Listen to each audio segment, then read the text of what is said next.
The college football experience week 6 preview and picks episode. The Sports Gambling Podcast Network is brought to you by Underdog Fantasy. Sign up. And when you do, sign up with the promo code TCESGPN. You get a 50% deposit bonus up to $1,000. Yes. We're also brought to you by Rhythm. Start crushing college football and NFL with Rhythm. Get your free 7-day trial period today by going to sportsgamblingpodcast.com/rhythm. That's RITHMM. That's sportsgamblingpodcast.com/rhythm. And remember, as always, folks, too, let it ride. Hey, this is Bill Romanowski. You're listening to SGPN. Let it ride.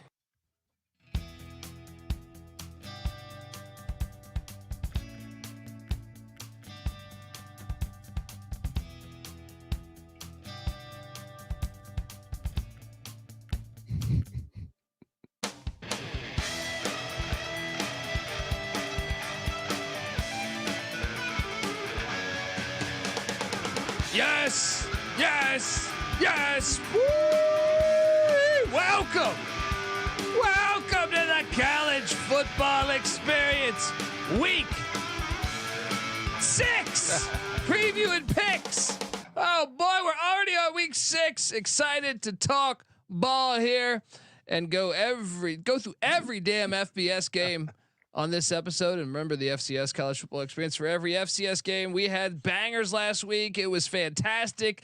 This week, gonna be excited to watch all these games, but also don't forget myself, Stacking the Money Green, and Real Money Kramer are gonna be in Tempe, Arizona. Woo!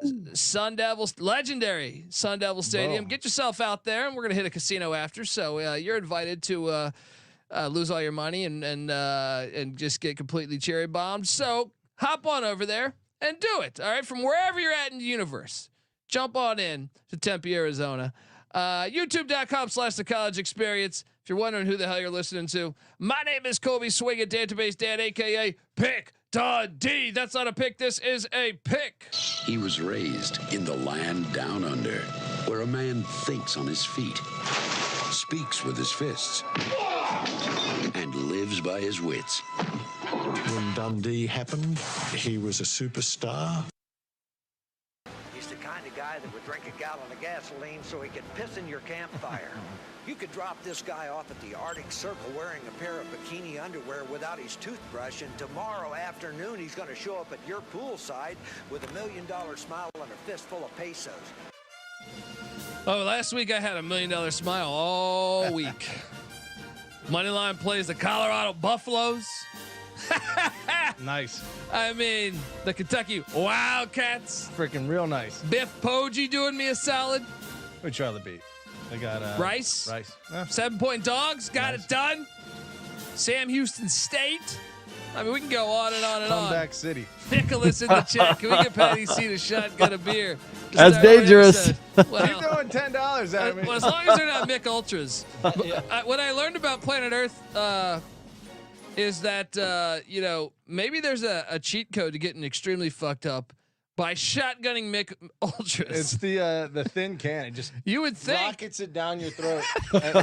It's like when you go to the water park and they have the big fat tube and it's like real nice and like That's slow. true. That makes they got a lot the of tiny sense. tube and it's like That makes a lot of sense because those Mick Ultras had you on cloud 9. All right. Well, last year I recall him shotgunning an IPA also, and that did the same thing. So touche.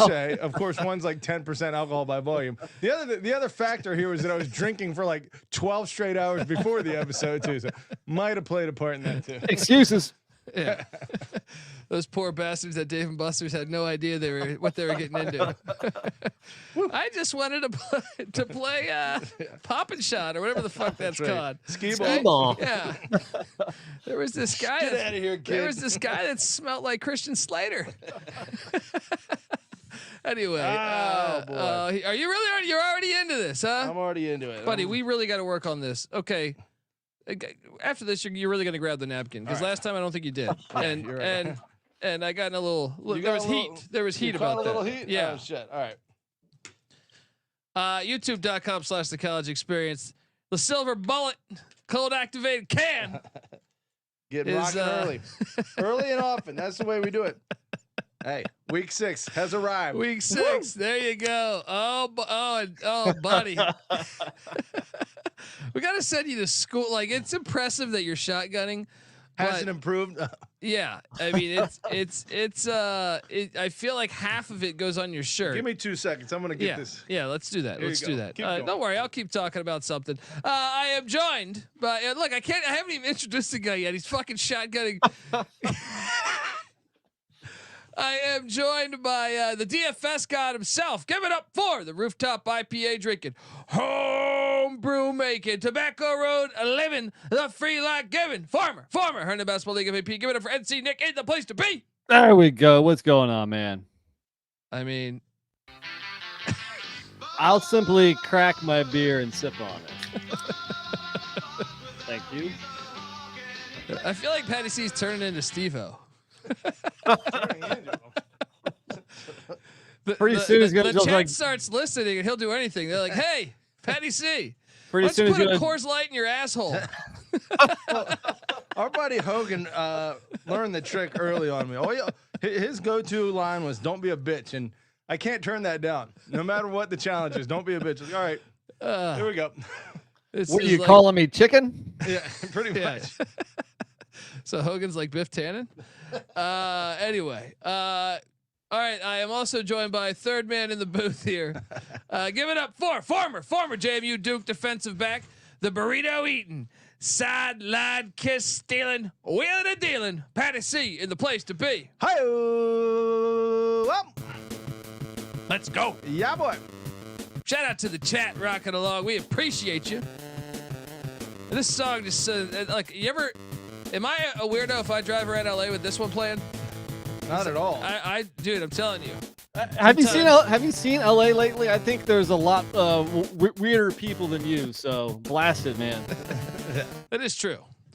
That is true. I mean, the amount of Didn't you get a picture of a dude wiping his ass, butt naked, wiping his ass with the windshield wiper at the gas station? living in Venice Beach, I've seen some shit. All right. That was on Facebook circa like 2005. I think Colby kind of started the internet with that picture. Yeah. Look. If you live in Venice Beach, you've seen pretty much everything for the most part. You know what I mean? Like, it's a nice family town. All right. Let me tell you that. My favorite was. I mean, I think I told this story recently. You've told this story. Right. I had just a guy in the bushes eating cereal outside of my old apartment at 2931. I don't remember that. I remember a guy riding down the street in a bike just with his dick completely out. While my mom was asking me, how do you think I would like LA? It was like 6:30 in the morning, and just a dude blasting Michael Jackson on a boombox on a bike, completely butt naked with his dick out. Just goes past. I think it was a tranny too. So it was even more. That wasn't Venice Beach. That was Hollywood. That was when I lived in Hollywood. Okay. Same difference. Venice Beach it's more beautiful at the beach there. Yeah, there you go. Interesting start to the show, guys. Yeah. Anyway, speaking of homeless people naked on bicycles, no, I'm joking. Folks, we got realignment news. I mean, we just can't just jump right into the games yet because we got the UTEP minors. You know, I've been lobbying for UTEP to get in to the Mountain West for probably since that tranny who came by on the bicycle. All right. It's been a solid 10, 15 years where I've been saying, what are we doing here? We got the Sun Bowl, which is located in the mountains. Yeah. Right. It's literally in the mountains. I think they're one of the best stadiums in college football.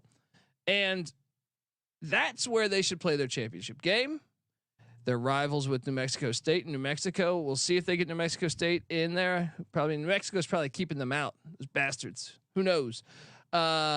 What do you make of UTEP going to the Mountain West, NC Nick? I like it. It's a good fit, and hopefully this will, propel them to improve on their sports right now because they've been pretty bad at football. They've been pretty bad at basketball. They need something. So maybe change of scenery, change of conference scenery. Now the Mountain West, because I like UTEP. I think they should be good. They're the only school in that region, of Texas. They should be better at football and basketball. Maybe this will help it happen. Yeah. And Get some of that Tim Hardaway, Antonio Davis NIL money. All right, let's go.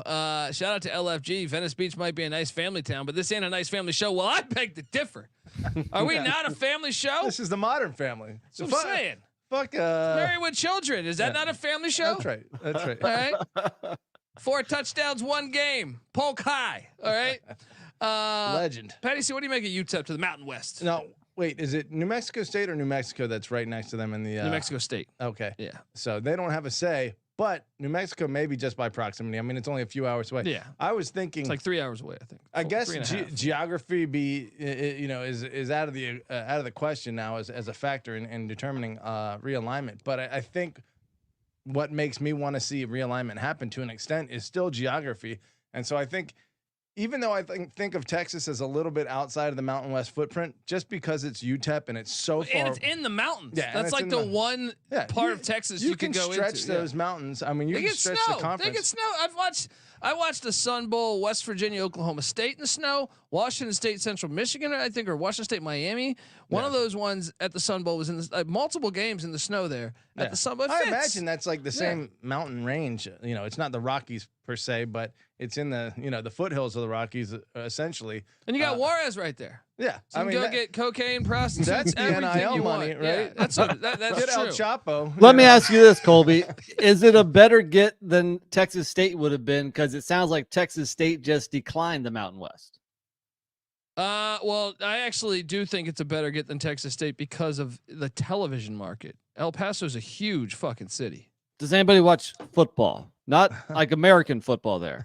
Not football. No, but still, like just that. There's a big ass Army base. I've done stand up there, and I was surprised. Actually, I'm blacklisted from the comedy club there.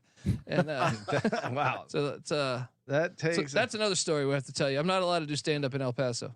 But El Paso is the number 89 TV market, so not gigantic. look at the population in the United States.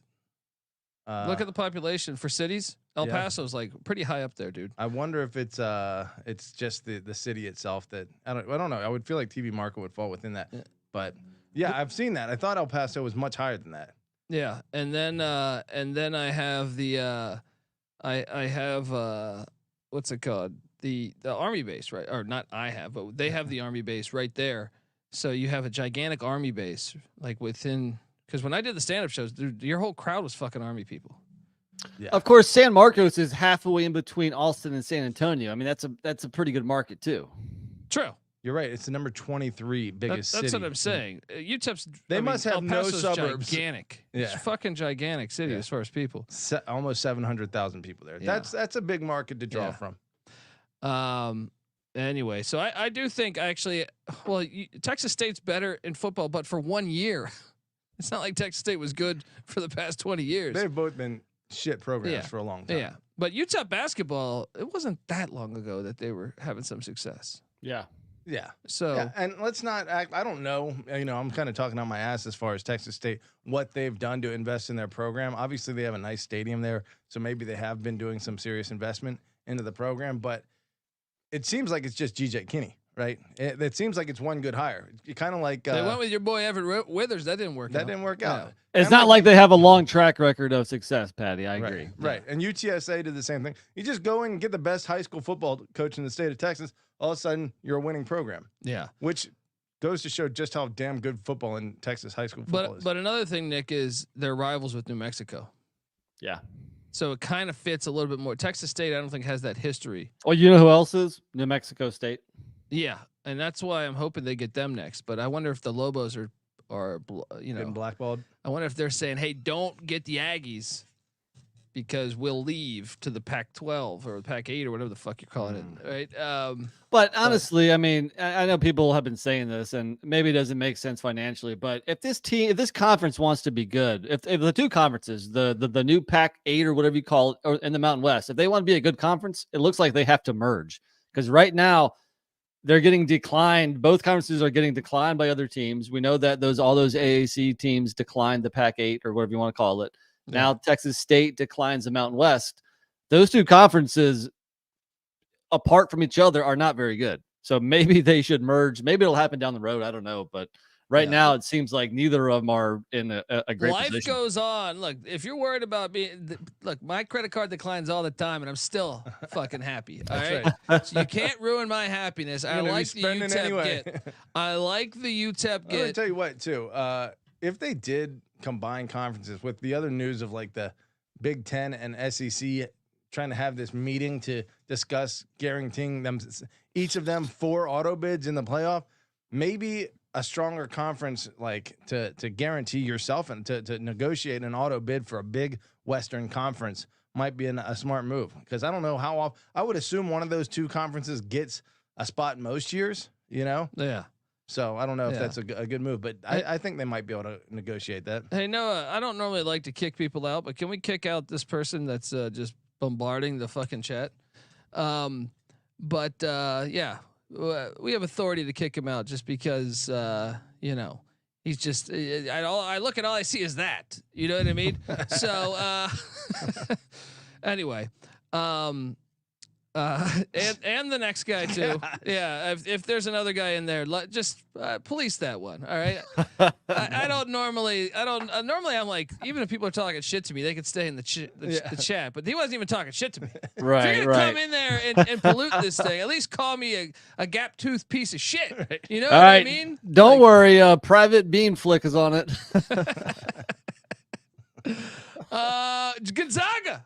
Basketball news: Gonzaga is now in the Pac-8 in all sports, and I think this means we should push the envelope on the Bulldogs starting their football program. Spokane is a beautiful city that does not have college football and hasn't since World War II, when Gonzaga got rid of their program because of World War II. But it's still, come on, you got that John Stockton blood money. I feel like you've had a lot of time to get it going. Yeah. I will say that was it College Sports Only, that Twitter account put up a picture of the Gonzaga helmet with the Bulldog logo. That was amazing. Fire. Yeah. Nick, your thoughts on the Zags coming to the Pac-8? I think it's fun, and you're right. I mean, so they're going to be in the Pac-8 for all sports that they play, and obviously football not one of them right now. So why not now? Crank it up. I mean, they need right now. The Pac-8 needs more teams to be in all the sports. Why not Gonzaga? Why not them in Grand Canyon? And then how about Sac State? Sac State raised Sac State going hard. I heard a little rumor about that. They're trying to raise $50 million. They raised $25 million in 24 hours. But I heard from have they been traveling to Saudi Arabia? No, they traveled to Hollywood. Where got some connected people. Tommy Hanks cut them a fat check, I believe. Is he a graduate? He's a grad from Sac State. Hey. Really? Tom Hanks gaining some points. Got that Forrest Gump blood money. All right. There was a time when Tom Hanks was like a 99. What? Hey, he pissed you off recently? Well, I don't know. I think it was his reaction to who is it? Ricky Gervais's Golden Globe Oh speech. Oh yeah. Just being a little bitch, a little whiny bitch. That was a great moment. Actually, He lost some points for me there, but Tom Hanks gaining them back. Yeah. Plus, he named his son. What is his son? Chad Hanks, and he's like a super douchebag. I don't know. Really? I have no idea. Great. It's what, great. you fucking hang out with the family? How the hell do you know this information? Let me ask you this: what is the furthest west Catholic school, or even private school? I guess you have BYU out there, but there aren't many. I feel like that many. St. Mary's? I guess Stanford and USC are both private schools, but they don't. St. Mary's? It's pretty far west too. With the football team. They had a football team though when I started first getting into college football. St. Mary's. Yeah. Both Stanford, but are they religious? USC has a pretty religious, I guess, orientation, but BYU certainly. I feel like we need more northern or western religious. Like you got like 50 of them down south, like Baylor, TCU. Yeah. Even if they don't, they have that. We got to get some of the Scientology football programs. Yeah, we need everyone representation for everyone. Dude, I'm all on board. All right, you want to get me on board with Scientology? Get these football programs be the going. best looking crowd. All the Ozempic or whatever the fuck they're doing. Tom Cruise is 800. Come up the sidelines. You get a little stress test. What the hell are we talking about, guys? Okay. Yeah, I feel like that's all the news right now. There's speculation that the Pac might add somebody. Shout out to Eric giving us $5 off topic. But what's the most famous college football game you've ever seen in person? Mine is the Bluegrass Miracle. Oh, he was at I love he's talking about the Bluegrass Miracle when LSU completed Saban. That's another lucky Saban win. The Hail Mary against Kentucky, where it bounces off like two guys. I was at a bar. Man. I was actually that weekend. I saw Idaho at Middle Tennessee. So to answer your question, Jam, you were at the Bluegrass Miracle. That is freaking dope. To answer your question, I was catching the Idaho Vandals, a classic Sun Belt battle back then. Idaho at Middle Tennessee at Johnny Red Floyd Stadium. I was at a bar there, and we were watching that game as the lead up to going to Johnny Red Floyd Stadium to see Dwan Hicks and the Blue Raiders run wild. Well, guys, as you know, last year I was at a game where a team that I like beat an undefeated team to ruin their season, and of course I'm talking about App State at JMU in overtime. No, we were at Boise, Virginia Tech. That was a top 10 matchup. Yeah, great game. We were at the world's biggest cocktail party too that went to overtime. 34-31, I think. Georgia wins in overtime. Speaking of which, maybe it's a good segue talking about App State, JMU, specifically App State though. SGPN doing a little drive here, right? Oh, I got it as an ad read. Okay. We'll hit that, but I appreciate that. You know, absolutely. Shout out to Weehawk. That was Weehawk helped put that together. Me and Weehawk maybe traded a phone call. We did mention moonshine. And yeah, nicely but we'll get to that in a minute. But for best game, I would say that. I mean, I don't know. I've been to a lot. I've been to when NC State knocked off a top 10 Florida State team. Yeah, Colby and I read that on a Thursday night. Russell Wilson, right? That was Russell Wilson, NC State. I believe. I think so. Yeah, I think it was. Maybe. My favorite was when we beat Delaware, who was the defending national champion in I want to say, was it 2003? We got them. No, it was 2004 when we beat them. And late, 3 minutes left, punt and return to seal the game for us. So it's pretty awesome. Yeah, it's pretty awesome. Fun one. Virginia Tech, West Virginia. The goal line standby. I think his name was Grant Wiley, the linebacker for West Virginia, at Lane Stadium too. Like Virginia Tech had all this momentum. Like they're about to win the game. Like, they go 90 yards down the field. Yeah. And then they get stopped on 4 tries inside the 5 by West Virginia as the clock is running out. And they had some really good games, but I looked it up. Rich Rod, I want to say I think it was like 2006, maybe right before he left. They went 11-1 and their only loss was to Virginia Tech. Like they went back and forth. It's a good rivalry. Yeah. It needs to be back. Fucking each other up. Yeah. Anyway, I hope that answers your question. Appreciate the buck. Shout out to R Wright giving us $50 help out. Boom. Hey, R Wright, actually, I know you can't unsend that, but I was gonna say it'd be easier if you went to the website we gave you, but it's okay. We'll figure it out. Well, let's hear about your Virginia Tech Miami. Let's reanalyze this. Is this a rivalry now? No, still not a rivalry in Colby's book.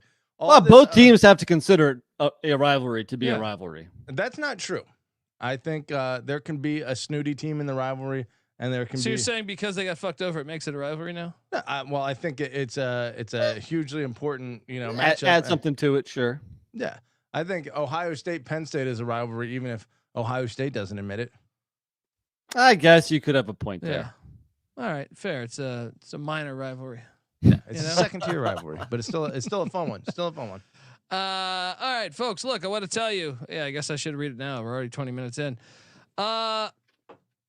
Appreciate you tuning into the college football experience, but right now, look, I got married in the North Carolina mountains, the beautiful North Carolina mountains, and if you haven't been to either Boone or Asheville or Cullowhee or what's the Dirty Dancing town that had the lake messed up? I've never been there, but the lake that disappeared essentially the other day, Nick. No, Lake Lure. Yeah, maybe that's it. Nice. I think. Well, Hurricane Helene has been devastating to the people of Western North Carolina. If you have not seen the footage, folks, it's some of the saddest shit you can find. I know we joke a lot around here, but this thing was really, really, really terrible. I have seen many videos online.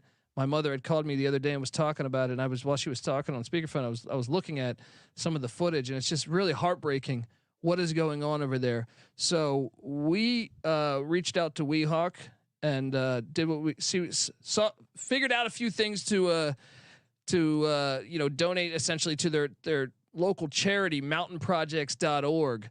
If you can help out in any way, all right, in any way, we will be so very thankful of that. The biggest donation will get a guest spot on our college football pick show on the Sports Gambling Podcast, and a ton of merch.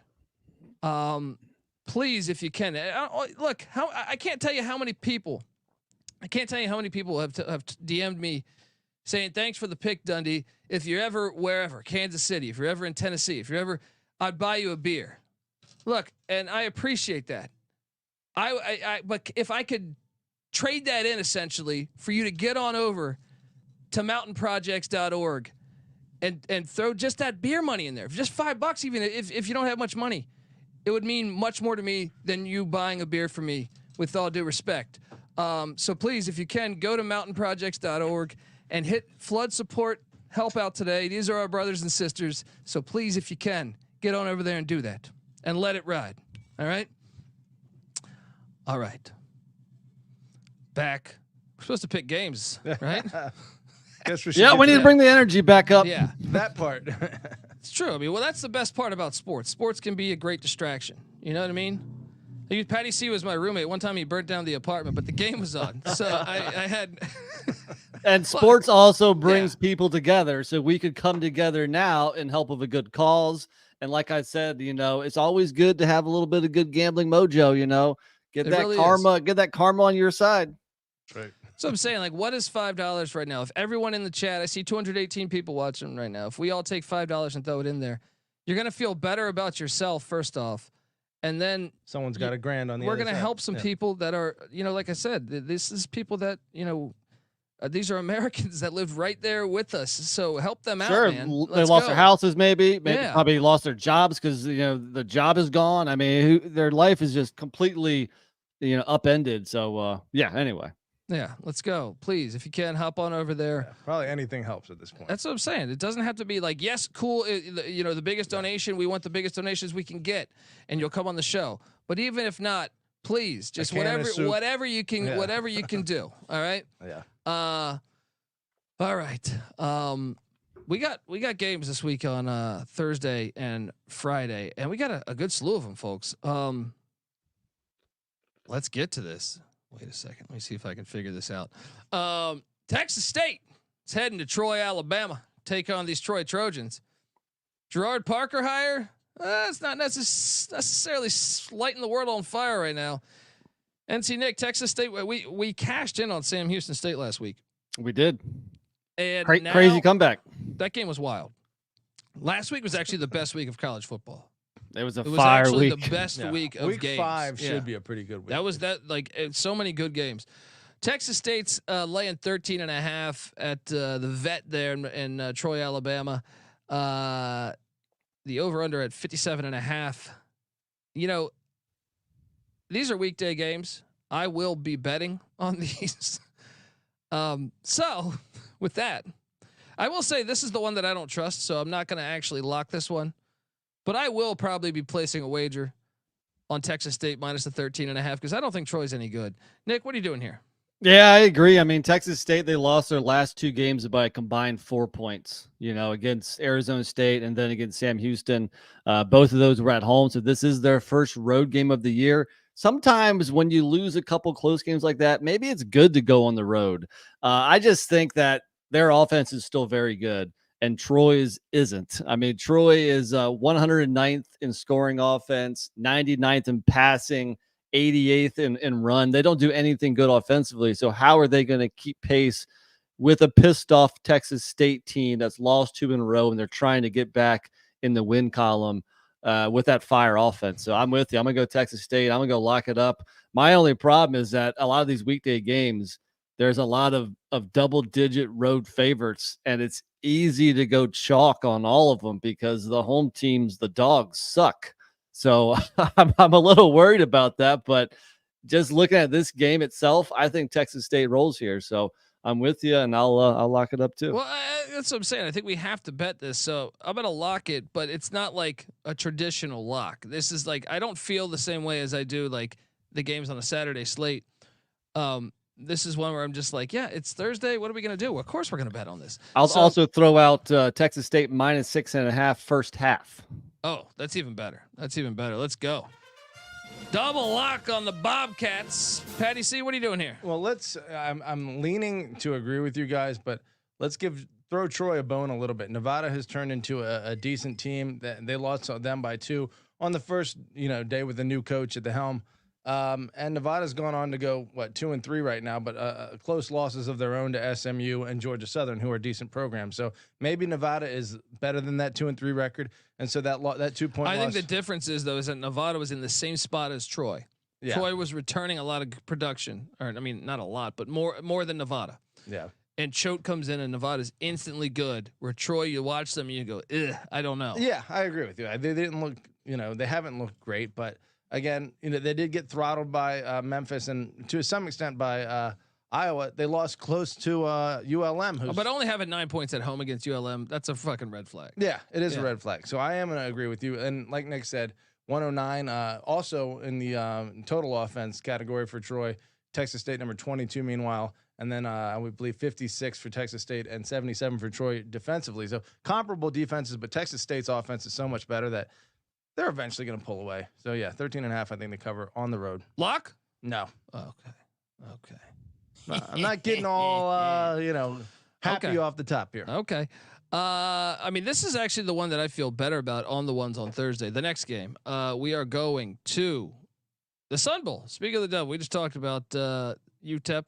Sam Houston is laying 10.5 at the. I'm seeing a flat 10 now. By the way, when I made this slide, damn, this thing moved quick though. I made this like 20 minutes ago. The series goes back to 1946. There, I don't think UTEP's any good. Wow. Scotty Walden's got their work cut out for him. The locks are flowing. Well, I feel much better about this one than the Troy one. I'm curious if Nick feels the same way that I do here, because I think this one I feel more secure with than the Texas State Troy one. Nick? I actually disagree. I like the Texas State one better. I think Texas State's a more desperate team. And with Sam Houston, I think you got to worry about a potential letdown. And Sam Houston is playing UTEP coming off of a bye. A first-year head coach, a bye week is probably a very good thing for that program who was struggling. Take a look at Patty C's boys, JMU. They came back after a bye. They came out freaking on fire. Not saying that's going to happen with UTEP. I'm still going to take Sam Houston, but I don't feel as confident as a Texas State play. I'm not going to lock it. If you want to get down on both games, I mean, how about just like a little 2-leg teaser, a little Texas two-step teaser? There we go. That's what I was about to say. A little Texas two-step. Bring them both down. If you're not feeling great about it, bring that Texas State one down to 7.5. Bring Sam Houston down to 4 or something. I think what's a two-step teaser, like -120 or something. Maybe I'll get down that way. But I do like the road teams here, and I don't like the home teams. Yeah. I feel decent about these two. Look, what do we got going on Thursday? What are you doing? All right, sit back, do a little Texas two-step, whether you're with the missus or not. All right. Moving forward. On Friday. Wait, I'm gonna lock that with you. I'm sorry. I thought. I will say, UTEP, one of the worst offenses in the country, sitting at 129. They're making a QB change. That's what they're talking about. They're making a QB change. Hunter Watson, though, for Sam Houston, a little interception prone, but this game is only a 10.5 point spread. The other one being a 13-point spread. Granted, I think Texas State is so much better offensively than Sam Houston that you can feel confident that offense will cover that spread, but still. I think this. I agree with Kobe. I'm locking that with you. So let's go. Yeah. So no triple lock though, unfortunately, because this bozo over here. All right. Well, let's jump over to Friday's action. We start off with a banger that goes back to 1929. The New Hampshire Wildcats, led by Seth Morgan. If you remember that spring season, NC Nick, Seth Morgan was the starting quarterback of VMI, who won the SoCon. I do. Transferred over to New Hampshire after Max Brosmer had left. They're heading to. Have you guys ever looked at Harvard Stadium? It's one of the best stadiums in the thing. Is country. Like it hasn't been changed. Incredible. Hasn't been touched in 150 It's incredible. years. They should play the playoff game, like a playoff game there. Playing this one though at Harvard Stadium. Austin, Massachusetts. Harvard just got the Harvard Brown game this past weekend was fucking insane.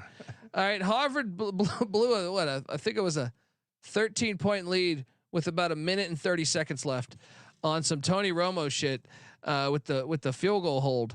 And they look to bounce back. They're catching 4 at home. NC Nick, we a little nor'easterner. We got a nor'easterner here. As long as it's on the FCS level, I'm down. My question is, how did Harvard start their season on September 21st? Yeah, that's some Ivy League shit if I've ever heard of. I mean, we need 3 weeks of solid academics before we touch the football field.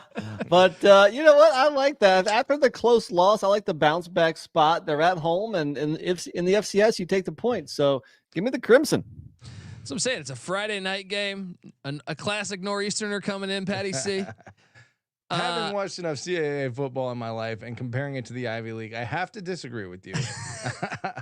He's New going. Hampshire is a far better. I mean, They're a good program. Level of competition is so much higher that New Hampshire typically faces, and the only, I guess, the beating Holy Cross by 1 makes it a little bit questionable. Yeah, I think did Holy Cross and Harvard play last year? Last year I think they did, but I guess it's a completely different team. Even still, Harvard I think might have gotten the better of Holy Cross last year. That said, I think New Hampshire covers 4 points on the road. Yeah. I mean, I mean the Crimson to cover the 4. Yeah. New Hampshire wins 34-31. Crimson get the cover at home in that legendary stadium. Let's go. On Friday night, we also get Patty C's boy. This kid, by the way, just so you know, the classic nor'easterner is way better than this game. Jacksonville State. This game sucks. Heading to Kennesaw, Georgia. Kennesaw, what are you doing getting rid of the flex bone? Shame on you. All right, Rich Rodriguez is laying 16. Lock. Wow. I will lay the 16 against Kennesaw. Kennesaw's horrible. They are bad. And, it's tough to say just how much Jacksonville State has turned it around. I think the bye week probably will help, especially getting to know that system. It's a system that flourishes with experience, like any system, but especially those kind of gimmicky systems. And so... you joining me? Yeah, that's a lot of points. No, I'm not going to join you. It's a lot of points. Well, especially with the new quarterback, Patty. So Logan Smothers benched. Tyler Huff is now the main guy. So he is inexperienced, and they did have a slow start to their season. So I think finishing their 4th game before the bye, coming in there, blowing out Southern Miss 44-7, and then having a full week to practice and get even more cohesion there. I think that is big for Jacksonville State. And Kennesaw sucks. Kennesaw is 0-4, all losses by double digits, including last week against Tennessee Martin. How do you take the dog here? I can't do it. I can't picture a scenario where Jacksonville State doesn't come out firing. So. Just the fact that Jacksonville State was able, for the last 2 weeks, been able to put up 34 and 44 points respectively, that offense is starting to go. That's what I'm saying. Tyler Huff, never fade a Huff on a football field. By the way, Huff inexperience might be Sam Huff. I feel like he's like in his 15th year of. He was at Furman, dude. He was he bought out in the FCS playoffs last year. Yeah, so he's got experience. Maybe just familiarity with the system. They are ready. I think they do. I think I'm mark it down. They're going to win their next 3 games before going to Liberty, and that's going to be a big one. Right? So is anyone locking this up? I think I'm locking it with you. It's a Friday night. What do you got going on? Let's have a little fun. Let me ask you this though. So right now we got 3 road favorites of double-digit points in FBS G5. I guarantee you one of those 3 home teams is going to cover. Right? Troy's the one that I think could. Really? Are any of them a money line possibility? No. I don't see it either. I hate to go super chalky to start the show, but we're going to take Patty C's usual role. And I guess I got to lay a big number again. I'm going to look something up. I only got 1 week of data because that was all the patience I had for the project. But I want to say I picked more dogs than favorites. And wow. Week what 1. Happened? He did that on purpose, didn't he? No, I was not trying to avoid the Patty Chalk diversion. You guys just slam me every time I pick a favorite. You're like Chuck. Well, it was more so our conference previews. You were just like, I got Liberty and the CUSA. Well, I will say that the chalky picks of Florida State and Virginia Tech not doing so well right now. Folks, I want to tell you that the college football experience is brought to you by Underdog Fantasy. Yes, Underdog Pick'em has one of the biggest menus for all the sports: NFL, college football, CFL, MLB, MMA, WNBA, NASCAR, and much, much more. Their lobby is jam-packed with profit boost. You can now use specials and boost on all flex entries as well. So what are you doing? Sign up, and when you do, sign up with the promo code TCESGPN. To claim your special pick and first time deposit offer up to $1,000 in bonus cash. NC Nick, I'm looking at Jordan McLeod, the starting quarterback for Texas State, who won the Sun Belt Player of the Year a year ago at James Madison. Yeah. Higher or lower 298.5 passing yards against that Troy Trojans defense. 298. Well, I mean, I guess it's kind of the numbers kind of where it should be, because in 2 of the games this year he's been over that, and 2 he's been under. But like we've already kind of mentioned, I'm high on Texas State. I think this offense comes out firing. I think they're pissed after those 2 close losses, so I'll take the higher on that, buddy. There we go. Yeah. Underdog has great stuff like that. Patty C, I mean, let me see. Patty C, you think Sam Houston's Hunter Watson higher or lower on a half a passing touchdown? Will Sam Houston State throw a passing touchdown against in UTEP? The Sun Bowl? Yeah. I think they'll find a way. I think so too. I like that play. That's some of the stuff, some of the edges you can find over there. Underdog Fantasy, promo code TCESGPN. All right, we are back, and the Houston Cougars are heading to. Shout out to Jamal in the chat. Appreciate you. The Houston Cougars are heading to Fort Worth, Texas. I'm at G. Carter Stadium. TCU's laying 17. Over under set at 50.5. I'll tell you what I'm doing. Give me that over. Give me that over. I know Houston can't score, but they will. Houston is Iowa of the Big 12. Oh my God, man, dude! Last week's beat was brutal. 3-0 at halftime. I'm getting 16 with Houston. But even going into I want to say it was early fourth quarter was. Yeah, it was 10-0, like mid fourth quarter. And I'm like, I got 16. I'm looking good. Houston had multiple drives with turnovers in the red zone. Then one of them, the final one with like 2 minutes left, the score was 13-0. And I'm like, okay, if we just get a field goal here, or just, even after the interception happened in the end zone, I'm like, okay, we're good. No, Iowa State has like an 85-yard touchdown run. And my money goes collapse in every way. Well, Houston has been shut out now for 2 straight games. So Houston averages 10.4 points per game, which is last in the nation. Again, I'm finding it hard to take a dog here. TCU won last year in Houston 36-13.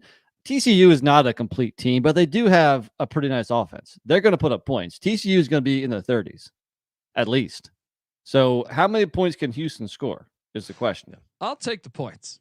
I'm going to go TCU.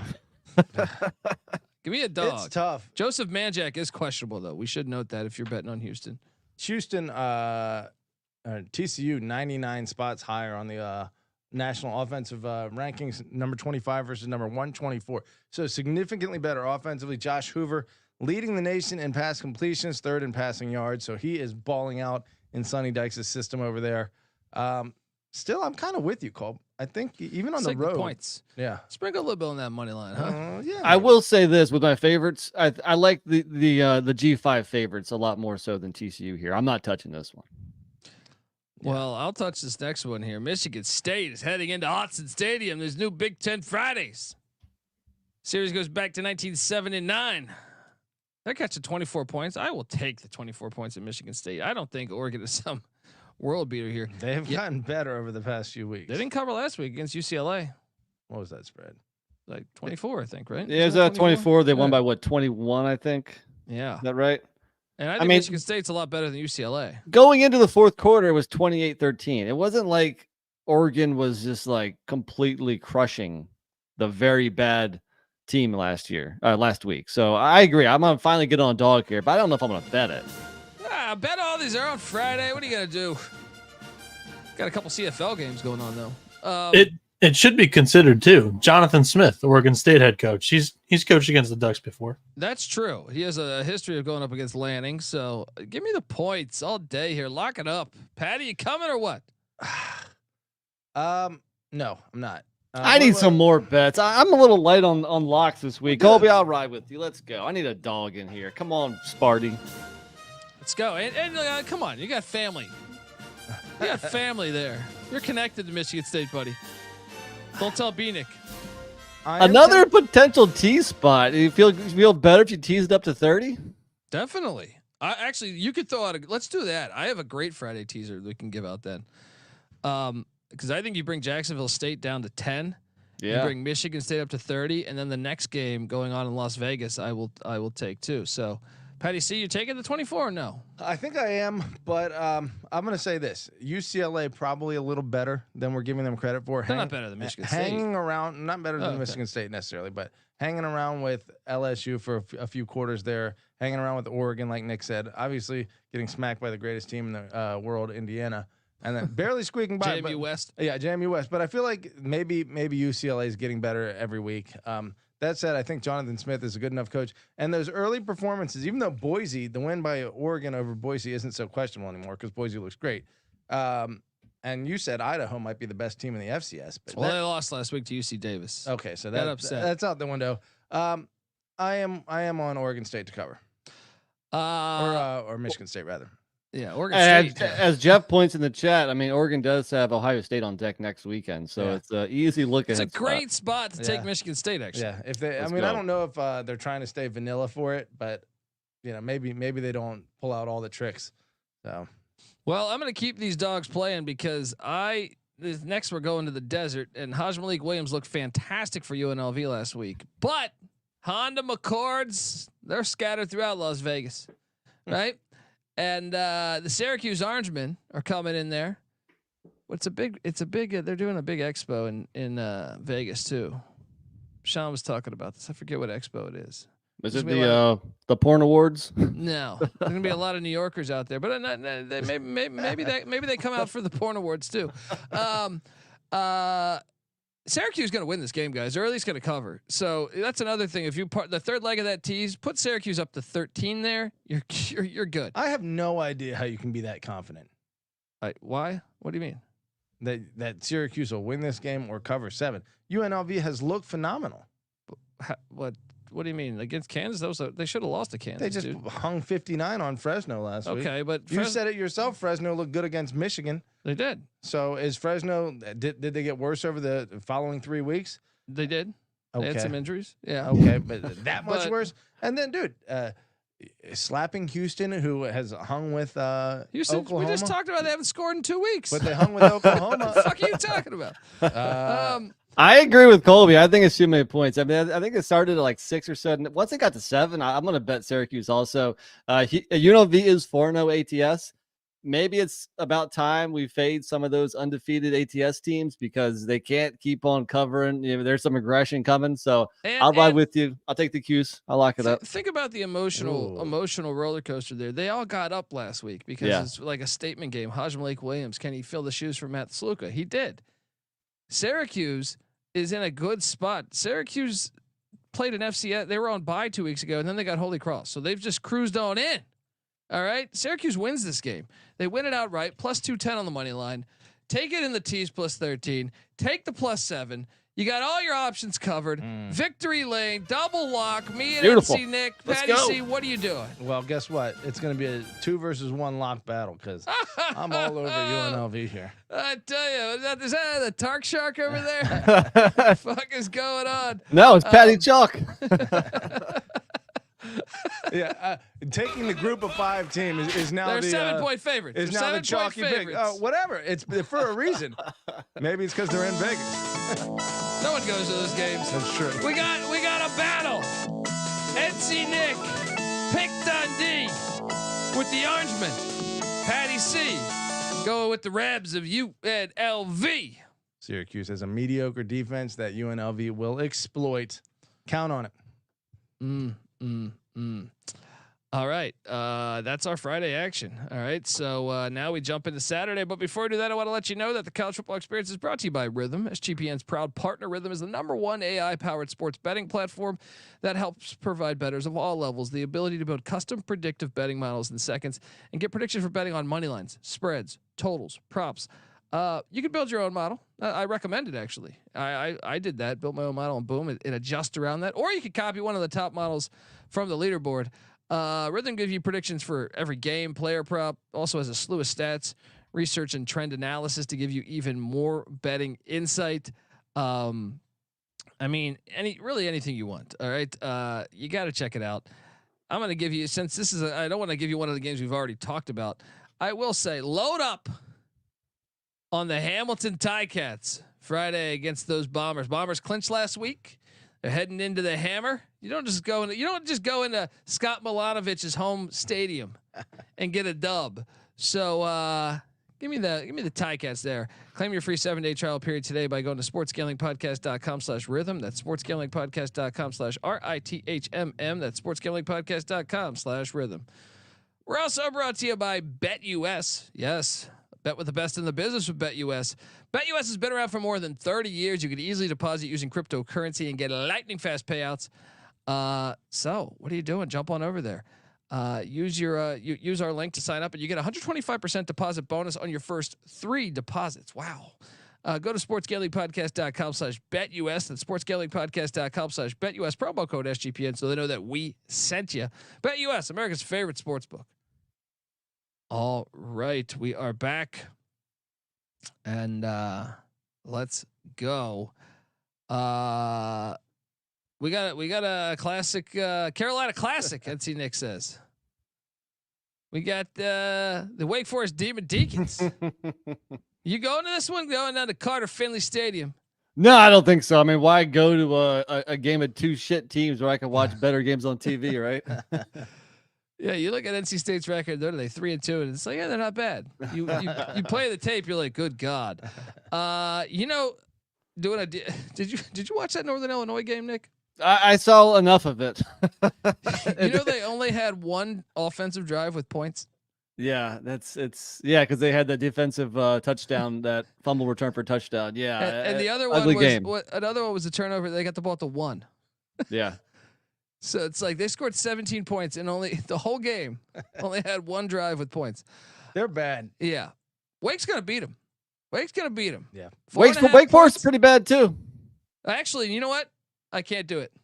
NC State's never lost on the C-Dub. I'm sorry. I'm going to change my pick here. I'm going to Benedict this one. And I think I remember telling you guys this every all season when we pick games. Wake Forest always struggles in Raleigh. NC State is 17-1 over the last 18 games in Raleigh. The opposite is true also. NC State always struggles in Winston-Salem. So while I certainly don't feel great laying more than a field goal with NC State, I will do that. But this is a game of 2 bad football teams right now. I bet you the game that was first played in 1895 was better than this game. So as far as evolution, I don't know. And when it comes to Wake Forest, NC State, they've never lost on the C-Dub. I'm with Nick. You got to take NC State here. I don't know. I think Bachmeier still has potential. He's played decently well. Almost 300 passing yards gain per game. I don't know if yards gain. It's the defense that's killing him. It is the defense. NC State though, offensively 109, defensively 93. So they suck. But Wake, I want to say, is number 28 offensively in the nation. Their defense also in the hundreds. So it's basically what it looks like is 2 shitty defenses, but 1 good offense and 1 good defense. And so I'll take Wake. And I think Wake's losses are all like the teams Wake has lost to are combined 10-3. Virginia 3-1, Ole Miss 4-1, Louisiana 3-1. So I mean, NC State's lost to Tennessee, Clemson, and then Northern Illinois, who they beat. But yeah, so there's that. Yeah. Okay, maybe the spread's about right, but I do think Wake will cover and maybe win. But that is a great stat. 17-1 straight up. It's easy to see a tide turn. Pretty crazy. True story. They're calling it the NyQuil Bowl, snooze fest. I like a good noon game where I can get a little nap in, nap through the second and third quarters, wake up for the fourth. Let's go. Quality reading. Let's jump on over to the next one because the Minutemen of UMass.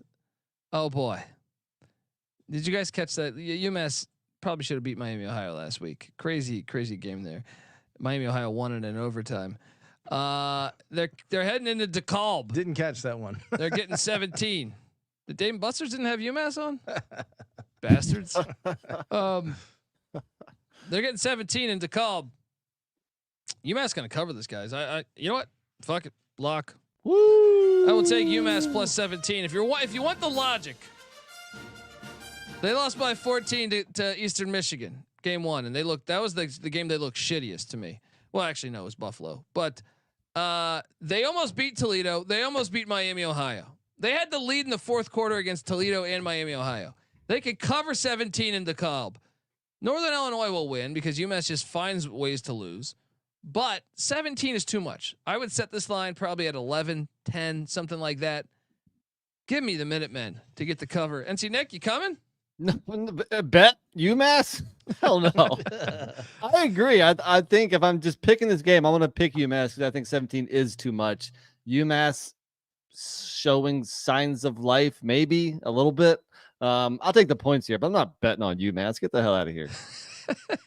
It is tough to go with NIU here to cover a 17-point spread when their highest point output so far against FBS competition is 20 in 3 games, 14 or 16 against Notre Dame. This is the MAC. 20 against Buffalo. You can only lay 17 against Kent State, and even with that, that's a stretch. You're like, I hope. However, they do have a common opponent, Buffalo, which 34-3. NIU lost by 3 in overtime, and yeah, like you said, a 31-point loss for UMass, and it's in DeKalb, so that makes me want to lean Northern Illinois, but I guess I'll roll with you. I guess I didn't want to go chalk.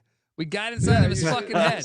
We got inside of his head. You know what? And let me say this: I wanted to go money line with Virginia Tech last week. I'm glad I didn't, I guess, but it was you guys talking shit that scared me off going money line, just like UVA North Carolina last year. Patty C, you got to have some balls, some conviction. Yeah. Be your own man, all right? You guys talk so much shit. Don't unleash this beast. I'm gonna start drinking. Then if you don't stand for something, you'll fall for anything. Patty. Thank you. Nick should be the politician over here. All right, moving forward. So you guys, Patty C, you on UMass? What was the final answer? I'll go UMass. Yeah, okay. UCLA is heading into State College. Take on Penn State. Penn State's laying 28. The over under set at 46.5. I guess give me the points, but I don't feel great about this one. The series goes back to 1963. NC Nick, what are you doing here? I'm not enamored with this Penn State offense. They were saying that Drew Aller and Kodolnecki or whatever that OC's name is, they're gonna throw the ball downfield more. Well, last week against Illinois, Aller goes 15 of 21 for 135 yards. So much for that, at least last week. Also, this is another prime look-ahead spot with Penn State having at USC on deck. So I'm going to take the points here. I think Penn State wins by like 20, 21 or so. Yeah, that's the way I saw it too. Like 45, 27, something like that. Penn State statistically is phenomenal. Number 11 offensively, number 4 defensively. But still, I think UCLA has proven it against pretty decent competition that they can keep the game relatively close. And I think maybe it's just old habits dying hard, but Penn State still I think of as a blocking and tackling football team without a ton of pizzazz on the edges. They do have talent. But then UCLA has some talent that maybe will challenge Penn State a little bit. So I think they keep it within 4 touchdowns. Jeez. Yeah. Welcome to the Big Ten, UCLA. Moving along, we got the come on. This is fantastic. This is great. You got a big time battle here. Navy heading to Colorado Springs, undefeated Navy. This is the first time Army and Navy have been 4-0 since 1945. Yeah, since World War 48, 45. You're right. It was 45. Navy's laying 10. I do think you can get a 10.5 out there if you are on the Falcons. I mean, keeps going up.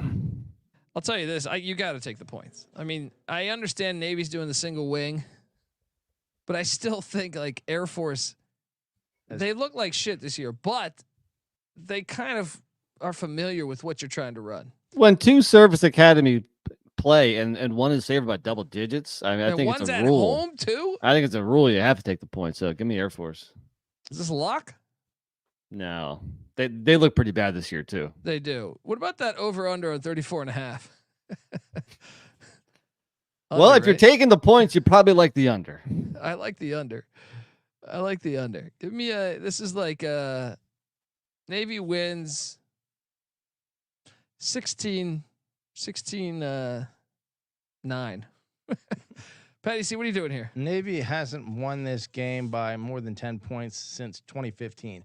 So it's I mean, typically, yes, Air Force. That's been a long stretch of at least 10 or so years that Air Force has been good. They are not that good this year, and Navy looks better than they have in a while. Still, I feel Horvath. Horvath playing great. I still feel like if any team is going to get up for Navy and play great football and knows them well, it's probably Air Force and Army.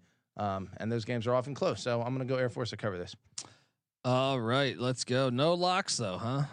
I thought about it, man. It's kind of stupid to lock it just because we know Air Force is struggling and we know Navy is playing great. We're just kind of going on that hunch that Air Force is typically able to keep that. I have a general rule of thumb is that I don't like betting on bad teams, which is why Colby was trying to talk me into UMass. No thanks. Air Force might be a bad team this year. He says that, but he gives us. What was the game he gave us earlier this year that was a blowout? What was it? I forget. It was There's like so many week for 1 all of or us, week 2. I've He lost. bet Was it Wyoming? Wyoming turned out to be a bad team, but was it somebody else? Well, I don't know. Maybe it was Patty C with his North Texas shit. But all right. What was it? Texas Tech was up 53 to. They could have scored 200. That was like Georgia Tech Cumberland range. Yeah. Moving along, the Pitt Panthers are heading to Chapel Hill, take on the North Carolina Tar Heels. What a! I can't believe I didn't take the points in North Carolina. I took the money line, and I ate shit because of that. Brutal. That's a brutal beat. This series goes back to 1974. Pitt's laying 2.5. I think that was the I'm out on North Carolina. I'm gonna lay the 2.5 with Pitt. I think that was that was just a game that got Mac Brown fired. I think the team quit. I've seen some of their college essays over the years, and I think they're gonna quit. And I think Pitt's the play here. I will lay the 2.5 with Pitt. No lock though. NC Nick, what are you doing here? Well, I think we kind of visually saw UNC quit in the second half. At least their defense did. I mean, Duke ran all over them, and Duke was not a good rushing team coming into that game. Their backup, Star Thomas, the New Mexico State transfer, ran for 166 yards, 5.5 yards per carry. And when he needed a breather, our third string running back, Peyton Jones, came in and ran for 43 yards at 7.2 yards per carry. It's only going to get worse for UNC here. I've been telling you guys, this is Mac Brown's retirement coming up, and it wasn't good against JMU, obviously. But then for them to go up 20-0 and to lose 21-20, I don't know if the Tar Heels have any more fight here. Pitt is coming off the bye. That offense is going to roll and put up points. And again, I don't think UNC behind Criswell can keep pace with that Pitt offense. I'm going to lock up the Panthers. Well, it's wow. It's always crazy to do that with the Narduzzi team, though. Yeah. But when was the last time Narduzzi team had the number 14 passer in efficiency rating in the nation? Well, probably Kenny Pickett. Yeah, probably Kenny Pickett. And they won the ACC that year, but they did lose to Western Michigan. NC Nick, I quickly Googled the country clubs in Chapel Hill. Yes. Because I want to know which one will have the retirement party for Mac Brown. Is it the Governor's Club, Hope Valley Country Club, or the Chapel Hill Country Club? One of those three. I don't know. The only place I go to in Chapel Hill is an awesome bar right on Franklin Street called Top of the Hill. Other than that, I don't enter that town. All right. I think it's Governor's Club. I could see them there. You know what I mean? It just seems like a good spot. He looks like a politician. He could be a governor. I want to check one thing real quick because Omarion Hampton is the number 3 rusher in the nation. So I'm curious. Pitt's defense, however, number 35 in rush defense. So maybe they do have the answer to bottle him up a little bit. But, I think UNC's offense has still been impressive enough to me, despite Criswell. I mean, Criswell stepped in and played decently. Obviously, everyone gives him shit for getting 70 hung on him by JMU, but they hung 50 themselves. Let's be honest. The offense was not. You keep milking that. And I would say that forever. You I'll think say I'm gonna about stop Hampton now, like 2 weeks later? No, I'm saying that they scored 50. It's like the Colorado Nebraska game. Colorado was up so much in 0-1 that it's like all of a sudden Nebraska was able to score 30 points. Like it was garbage. It was a garbage 50. No, it was not. And I will say Hampton, who I think Hampton is a very good running back, but he hasn't been very efficient. Like, yeah, he ran for over 100 against Duke, but it took him 29 carries. And part of that gaudy rushing stat was the 210 yards he put up against North Carolina Central. Okay, so and then he had some like garbage yardage against JMU, and again against Minnesota, he ran for 120. Took him 30 carries. I got to look up his rushing average real quick, but Narduzzi's never won at Chapel Hill. Nick, you a little concerned about that? No, there's a first time for everything. He's good for a lemon. You know Narduzzi's going to give us a lemon. Which game is it going to be? That's why I'm not doing this one. That's why I'm not betting this one. Omarion Hampton 5.8 yards per rush. I wouldn't call that an inefficient rusher. But if you look at the games, it's skewed by that North Carolina Central outing. 129, 77, 210, 139, 103. 4 out of his 5 games, he's put 100 up. Yeah, So, but he's yes. getting 25, 30 carries to get 100. It's not that impressive. It's not his fault. Dude, the offense isn't that good. Yards per rush. I guess he did get bought. It did take 3.6 yards per rush against Duke. So, but against JMU, 7.3. Against Charlotte, 7.0. He's explosive. I watch him. You know, the guy. He is a good running back. I agree, but the offense isn't good this year. I do think he's kind of like Elijah Surratt, just like somewhat decent, but not good. Don't start that. Don't start it. Let's go down this rabbit hole. No, Kobe please legitimately don't. Thinks like one of the nation's leading returning receivers from last year, Travis Hunter, has already proven that he's a better receiver than him. Travis Hunter didn't even play much receiver in high school. You know, the guy. I watch him run routes. They're not crisp.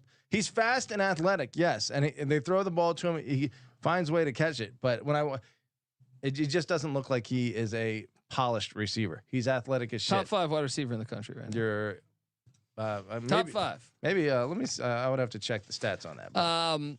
Anyway, let's continue on this journey. Next, we go to hey, guess what? Graham Harrell was fired as the offense coordinator from Purdue this week. This series goes back to 1892. Purdue heads to Madison, Wisconsin. Wisconsin looked really good for like 2 quarters last week in LA. Wisconsin's laying 14. This was 11. This thing shot up. I'm still going to lay the 14 with Wisconsin, but I was tempted to lock it at 11, but I'm not laying 14 with this shitty ass Wisconsin team. Even though I think, is Purdue the worst Power 5 or is it Mississippi State or is it Houston? Houston, Mississippi State, Purdue getting a bar fight. Who's coming out? There's got to be an ACC team in that mix also. Wake?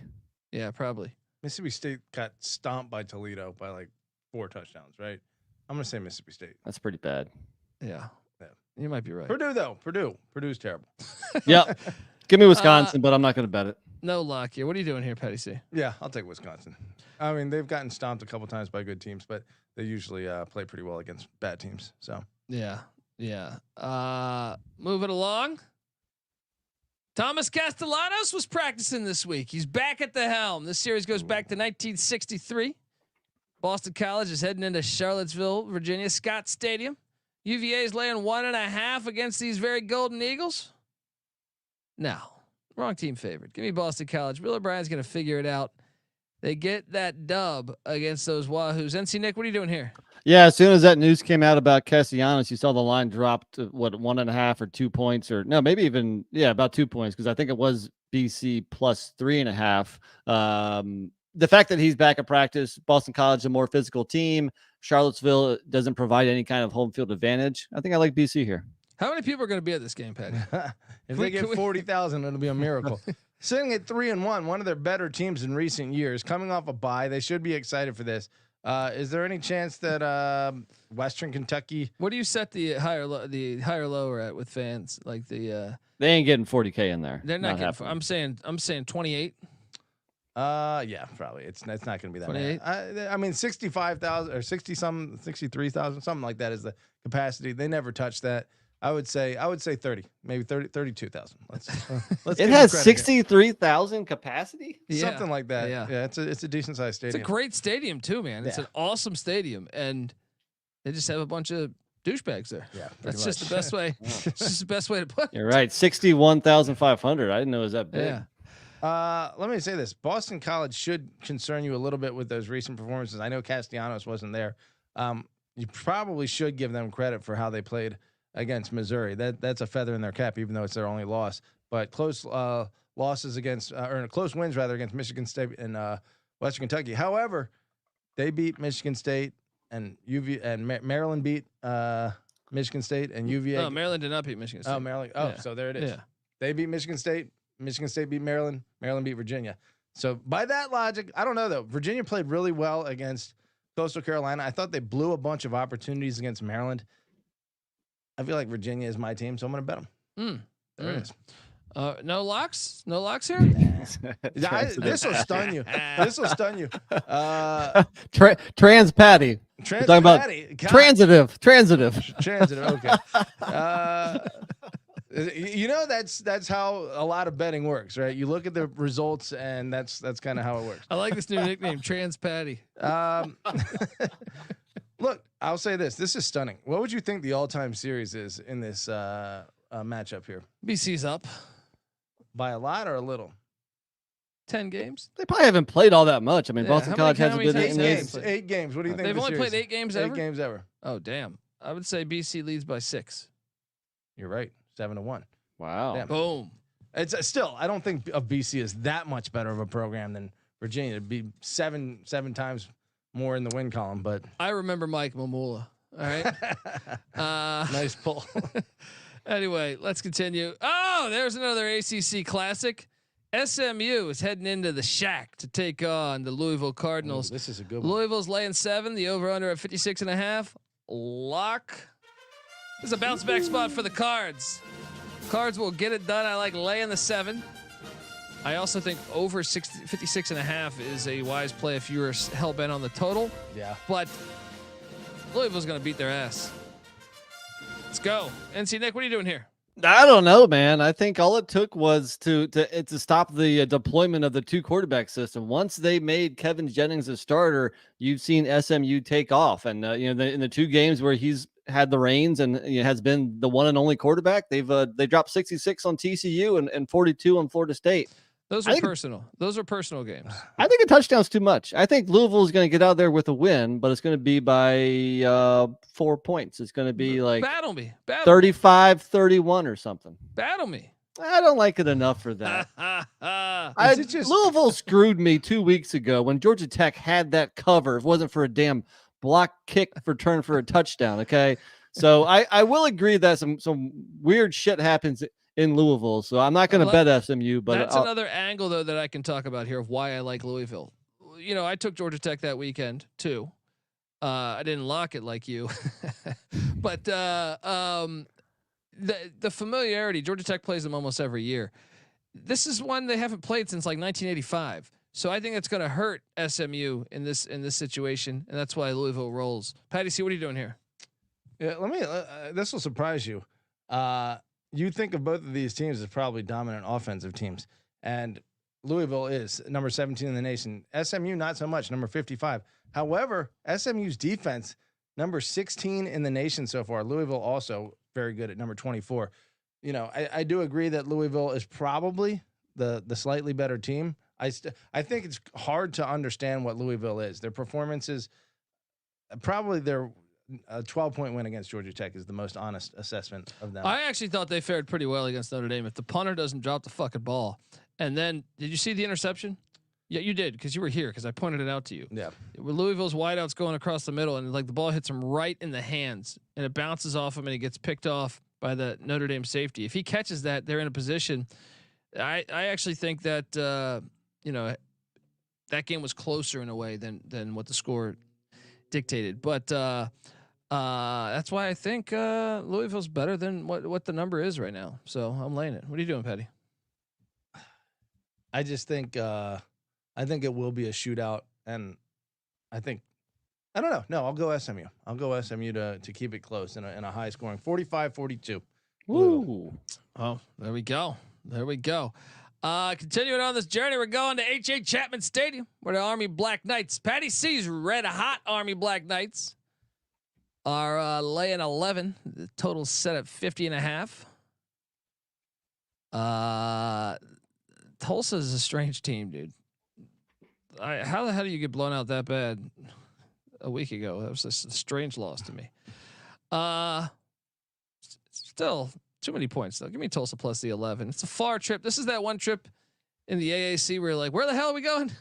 Yeah, it's like in the Big East when you go play at Creighton. You gotta like fly into Oklahoma City, take a fucking bus for 2 hours. It's like a long ass flight. Yeah, it's just the one that makes no sense. They should be in the Mountain West. You get fatigued just on the travel. Give me Tulsa to cover this. No lock here, Nick. Well, it'll be interesting to see how they respond after that, mean green beatdown from last week. Army clearly the better team, but I am a little worried about the travel spot, especially because it is the back end of 2 straight back-to-back away games. And well, I guess the one thing is that Tulsa really is struggling to defend the pass right now. One of the worst teams in the nation defending the pass. They seem to be decent against the run. I'm going to take Army, but with those points, considering those 2 points, I'm not going to lock it up, but give me Army. Patty? Tulsa number 45 rush. No. Sorry, number 66 rush defense in the nation. Army obviously the number 1 rush offense in the nation. However, I agree with you. I think the long road trip it's a good spot to let down here for Army, especially after the national spotlight on Thursday. What was it? Wednesday, Thursday. So yeah, maybe Tulsa catches them, but I do think Army squeaks out a win here. And who knows? Maybe Army keeps balling out and gets a big win, but I'm leaning Tulsa. Yeah, this is not a lock by any means. Yeah. We're going to College Station next. In a series that goes back to 1957. Former conference foes in the Big 12. They were the 2 to jump over. They were the first bastards to to leave. Missouri heading to Kyle Field to take on Mike Elko and the Texas A&M Aggies. Connor Wegmans. This guy, he's pulling it. He's doing the Cam Rising. I was told he was going to play last week. He didn't play. Right now he's questionable. He took snaps. What the fuck's going on over there at College Station? Who is better for A&M? I kind of think the backup's better. What's his name again? Marcel. Yeah. I kind of think you're right, and that's one of the reasons why I don't like A&M this week, because I don't know what they're going to do at quarterback. But this is a game that we talked about in the offseason where the winner of this game might be in a nice position to make the college football playoffs. Now, both teams have looked worse than what I thought. I agree. Both teams are fortunate to win the last 2 games, but they both find themselves in the top 25. 4-0 versus 4-1. Surprise. Yeah, exactly. Yeah. I guess here I'm gonna lean back on what I thought in the offseason was that Missouri's better, and especially with that quarterback situation at A&M, I'll go Mizzou. No. I'll trust the better coach. Mike Elko will find a way to shut down and limit Luther Burden's effect in this game, and A&M will find a way with that home crowd behind him. What's my guy Leach say? All those fake soldiers, because they're not, call that about Texas A&M. Yeah, he's like, they don't really serve anybody. He's like, it's like they're not really soldiers. ROTC. You just shit on them for like 10 minutes. I feel like we should make this a side bet, Colby. Sorry to cut you off, but I feel like I don't want to actually bet this game because I don't feel that confident. But I feel like we have to make it a side bet because you were the one saying A&M to the playoffs. I was one saying Missouri to the playoffs. My A&M to the playoffs. I mean, the schedule, I'll say this, like you look at the remaining schedule aside from Texas, if they had just beaten Notre Dame, but they could beat LSU. The LSU game doesn't look as scary as it once did preseason. And also the quarterback is Marcel Reed. A couple people in the chat mentioned, I said Marcel, his first name, but Marcel Reed. Yeah. I'm on A&M and I'll battle. But how about we put a bottle of Woodford Reserve on the line? Sign me up. Yowzer. I will say this: Missouri against Boston College. That's the one that I guess we should be scared about, that result, just because they were losing that game. But that was when Castellanos was there, and Boston College has been pretty good when Castellanos is there. I guess also the double overtime win against Vanderbilt should raise some eyebrows, but Vandy playing pretty well. They beat a Virginia Tech team by more than Miami did. Yeah. So. Well, that's the thing that's tricky about this. Like, if it's Marcel Reed, I feel a little bit better about A&M's chances. Just Wegman is a statue back there, I feel like. So I just think like you look at, even though they're like 70 and 71 respectively in like points and yards total yards, they don't strike me. I mean, I think a lot of that is probably McNeese. The win against McNeese, because Notre Dame, their offense looked like shit. Florida, I guess they looked okay, but Bowling Green, not that impressive, and certainly not against Arkansas. 21 last week? Yeah. Hard to trust Texas A&M's offense. I just think Reed's mobility gives them a different, like you look at Missouri struggled against Pissing Pavia. They struggled against Castellanos. It's kind of the blueprint for beating them. Don't start Wegmans. All right. Get them off the team. All right. What the hell's going on? We can cut players now, right? A&M, are you kidding me? Every player's making a bunch of money. Yeah, no lock, but A&M. Patty C, what'd you side with? I'm going to go Missouri because I feel like they have a horseshoe up their ass this year. All right, let's move along to, speaking of just coaches that, maybe wasn't the right fit. Trent Dilfer, did you see his press conference? It's getting a little chippy. He's been chippy. Getting a little chippy with the old folks in Birmingham. He's a dumbass, man. He needs a PR manager. Yeah, I mean, the modern game does not impress me. Trent, I hate to tell you this, but your modern game at UAB does not impress me. You need to get that clip, Colby. I have it on here somewhere. Oh, do you? Oh, I have it on here somewhere. Trent Dilfer was playing football like it was 1970. Well, yeah, I love how he's talking shit. He threw for like $112 a game. Yeah, last week Tulane's win against USF, 45-10. I mean, that was freaking impressive. Hard to get behind UAB and what's happened with Trent Dilfer there. So I'll take the green wave. Modern day game does not impress me. It's super easy when you don't get hit as a quarterback, and when you can't reroute receivers, and when you can't hit guys across the middle. I love Tom Brady. I love Aaron Rodgers. I love these guys. It's not impressive. Oh, I just love how he names like Brady and Rodgers like played in his era. Right. Yeah. If that was Terry Bradshaw saying that, I'd be like, okay. Yeah. It's like, what are you talking about? You won a Super Bowl and wasn't Brady like already starting for a couple years? Yeah. The nerve for him to say that two of the best quarterbacks ever don't look that impressive, and he's never looked impressive in his life as a quarterback or a coach. He hasn't been impressive since fucking Fresno State. All right, when Tedford was coaching him. Just classic. Yeah, I'll take Tulane. UAB is the disaster. Sorry, welcome to UAB. Patty C, what are you doing here? I mean, Tulane's had really impressive performances, even though there are 2 losses. I guess Oklahoma, they never quite caught up, but they probably should have beaten Kansas State. And look, beating Louisiana, giving them their only loss this year, putting 41 on them, that was impressive. And then throttling USF last week. Yeah, I'm all over Tulane. I'll lock it with you. Did you lock it? No lock. You're locking it? I'll lock it. Yeah. Somebody call the locksmith. We got Patty C locking up the green wave. Let's go. I think tide turning. As I remember, I was raised in the desert, but tides kind of. It's easy to see a tide. Should have played that one at the SMU clip. George W. Did I say those words? I didn't realize he was that big of an SMU guy. What the name of a library named after him? His wife went there. Oh, that's right. He went to because he went to Yale. Ivy League, yeah. Classic stuff going on there at SMU. Moving along. Western Michigan, Ball State, a classic, goes back to 1971. Patty C, is JMU that good or is Ball State that bad? That's what I want to know, because I'm locking Western Michigan -9.5. Western Michigan threw away the game last week. Nick, jump back on this horse. They're going into the Schumann Stadium. They're getting it done. I mean, you're probably right. I'm taking Western Michigan. I do think Ball State is one of the worst teams in the FBS. They're probably top 5 worst. Would you agree? So far, yes, based on what I've seen. So. Yeah, and I think, I mean, with Western Michigan, they were disappointing last week, but now they hit conference play. I like them to bounce back from that loss here. I still think they're a good team for MAC standards, and I think they're going to win and cover here. Patty, you backing your boys? Both these teams just suck ass. I'm going to use this opportunity to say Miami beat Ball State 62-0. JMU beat Ball State 63-7. Tranny Patty, Transitive Patty over here says that JMU is about on Miami's level based on that. That's a good tuck job. That's a good tuck job. Tuck that one in real nice for you guys there. I like this. I like this. That's our new thing. Ball State gets mad.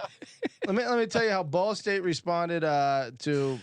No, they lost to Central Michigan the following week, but they only lost by 3. They were up 14 at one point in that game. So they're going to respond coming back home to Muncie. Give me Ball State to cover.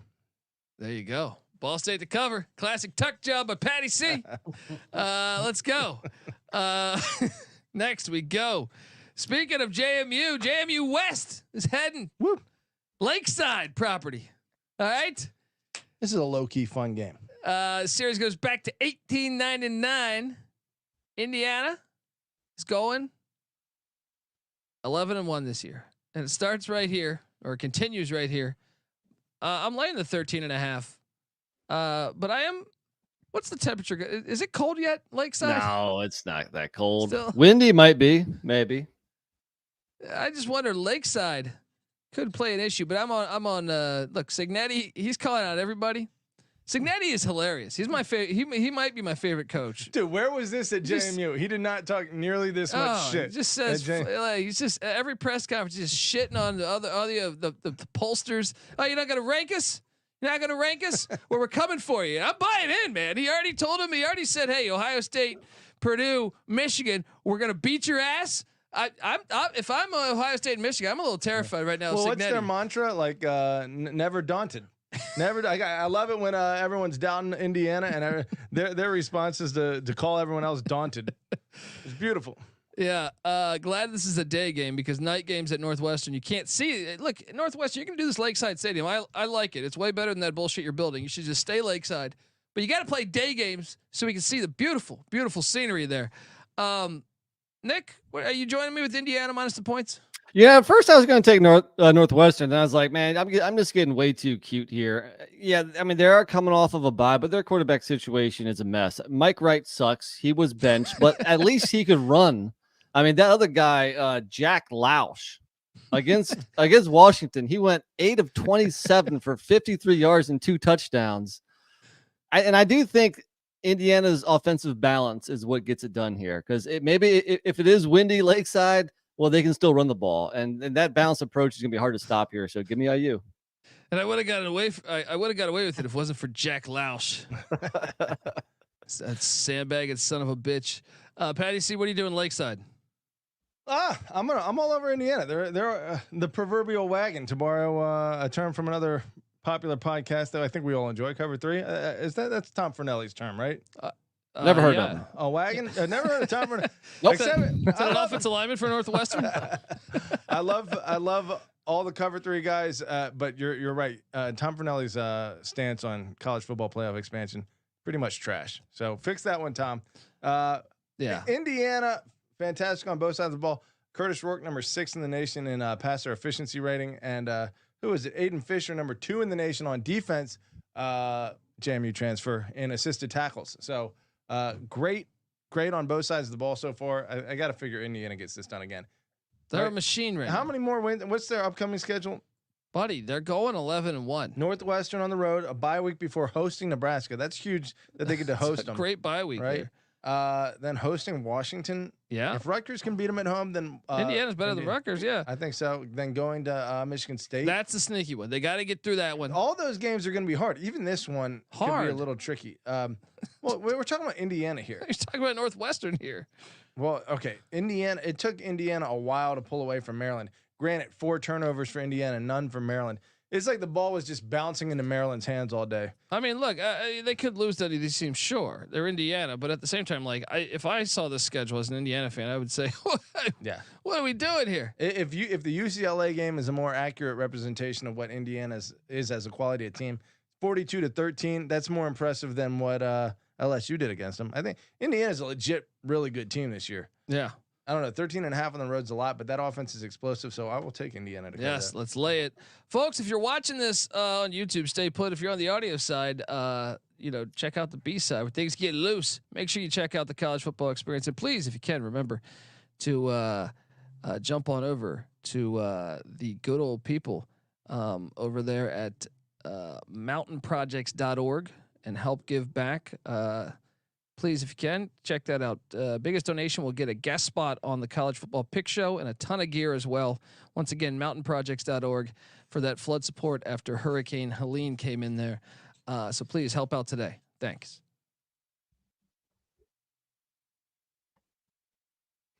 All right, we are back on the college football experience. Hopefully, you checked out the A side where we went through pretty much all the games up to about 12:30 Pacific, 3:30 Eastern.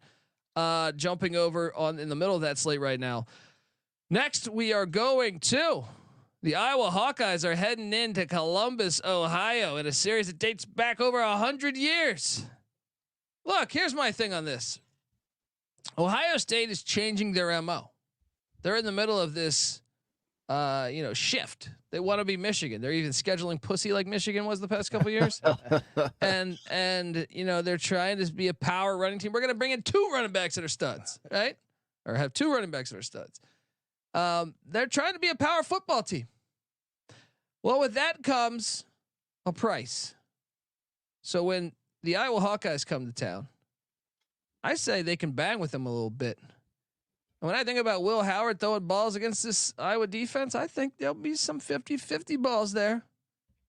Give me the Hawkeyes to cover the 20.5. Lock it up. Ohio State's gonna win this thing. Give me like a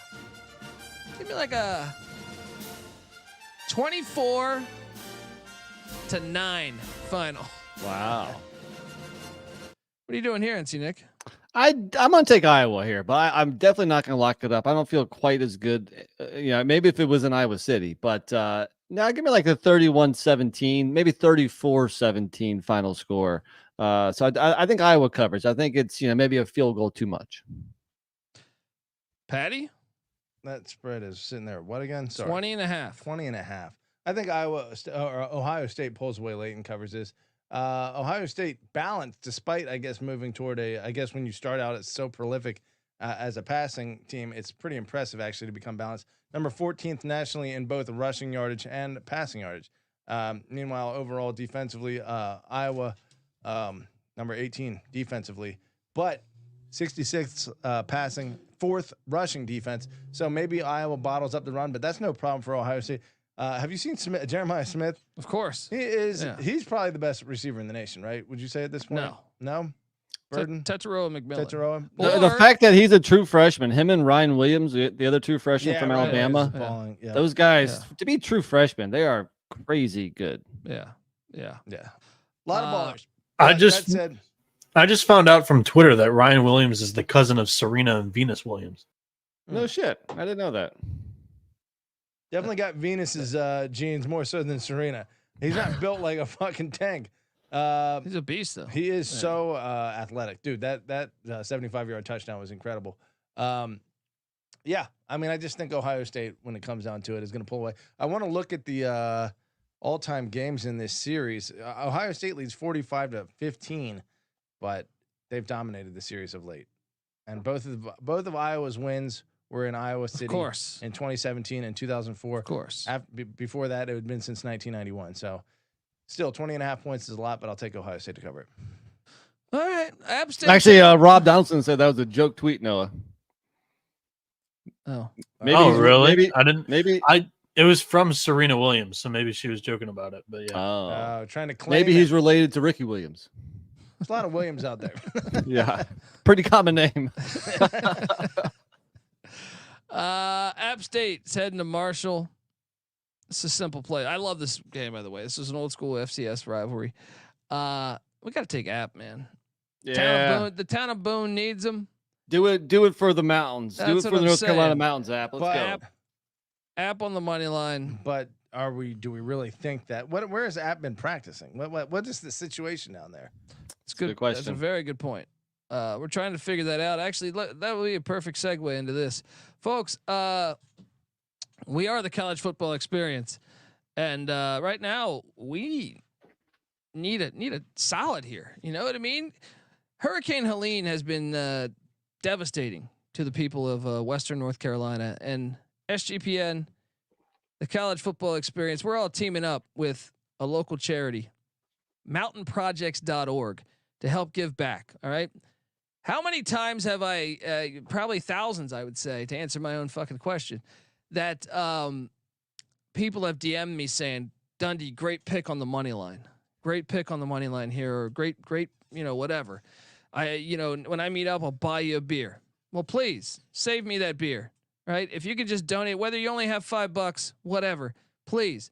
If you can just jump in mountainprojects.org and help give back. We got to help these people. There are brothers and sisters out there. So please, if you can, and get this, the biggest donation will get a guest spot on the College Football Pick Show on sportsgamblingpodcast.com. Or, on sportsgamblingpodcast, not .com, but you know what I mean. We're also going to hook you up with a ton of merch. So please, if you can, go to mountainprojects.org, hit the flood support, and help out these people, man. I mean, their houses floated down the fucking river. You got, there's a bunch of people missing. We Americans need to help out our fellow countrymen. All right, there we go. I sound like a fucking president over here. Yeah, honestly. Four scores. Please, if you can, we got to do this. We got to help out. You know what I mean? So please, I just think can you imagine the scenario? Have you watched these videos? Yeah. They're just, it's ridiculous. Yeah, just towns entirely wiped out. Great football towns. Dude, I saw a family American on towns. I saw like a video of a family on a house on the roof, and they're just flooding. And then all of a sudden the house starts going down the fucking river. Can you imagine that? Brutal. It's just horrible stuff there. We got to do better. We got to help out. So please, if you can, jump on over to mountainprojects.org and help give back. We're also brought to you by, look, we have a great pregame shows. All right. We have the most degen pregame shows in the world. Saturday, the College Football Experience YouTube is live at 11 a.m. Eastern every single Saturday. And for the NFL, the Propcast kicks off at 11 a.m. Sundays, followed by the SGP morning show at noon Eastern. So what are you doing? Jump on over there. Last second bets, degen parlays, your calls, and much, much more. All right. App State. Yeah. App State Marshall. I like App State. We don't know the practice situation for App State. So that is a good point, but this is one that you just rise up. You know what I mean? Tragic magic, right? Let's go. Tragic magic. Let's go. Plus 150, or it is 130. I'm sorry. 130 on the money line for App State. Plus they got robbed of being able to beat Liberty on the money line last week. True. You gotta love the Liberty fans just talking shit like complete assholes. What else would you expect? Yeah. Nick, you're with me. Patty C, what are you doing here in Huntington? On principle, I'll go App State, but in reality, a team that may not have practiced for the last week and a half, it's tough to take that team. And, on the field, comparable, I guess, performances to this point. Marshall's gotten rocked by better competition, namely Ohio State, and a little bit Virginia Tech, even though they kind of kept it close for a little bit of that game. But then South Alabama, who knows? But wow, that was a really bad look for App State. What happened in that game? What is happening with App State? However, a pretty nice win against ECU ultimately. So I don't think App State is as bad as those losses look. However, I'm going to take App State on principle. So there it is. Let's go. Oh, we got an ACC barn burner. NC Nick's going to stay up late for this one. Now it's the All Coast Conference. No, this is at 3:30 Eastern time. Oh, that's right. That's right. The Hokies are heading to the farm. This is the first time I think they've probably played since the last time Virginia Tech was good. Stanford leads the all-time series. Yeah. Was that Tyrod Taylor 2010 Orange Bowl? 2011? Was that Harbaugh? Harbaugh. Yeah. Yep. Harbaugh got him. Virginia Tech's laying 8 on the farm. The over under 49.5. What? This line's smells. 8? I think it's too many points. I do too. I'm locking this thing. I'll ride with you. I mean, Stanford has shown enough offensively that they can do some things and put up some points. This is Virginia Tech on the second half of back-to-back away games and has crossed the freaking country. And how did they respond after that miracle that wasn't? or maybe it was. But it's not counting. Yeah. And those ACC refs should be fired, by the way, because there's no way you can overturn that shit. Yeah. Let me lock it with you, man. Yeah. Double lock. Patty, see you coming with this? Whoa. Sorry.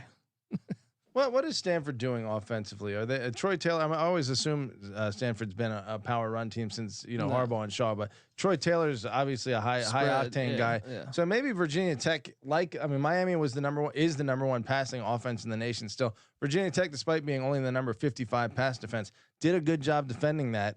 I guess they gave up 38 points in the end, but still. I think it's in Stanford's DNA to run the ball, which is going to cause problems and probably keep this game close. And I think Stanford on the money line, so I'll lock it with you guys. First triple lock of the show. All right.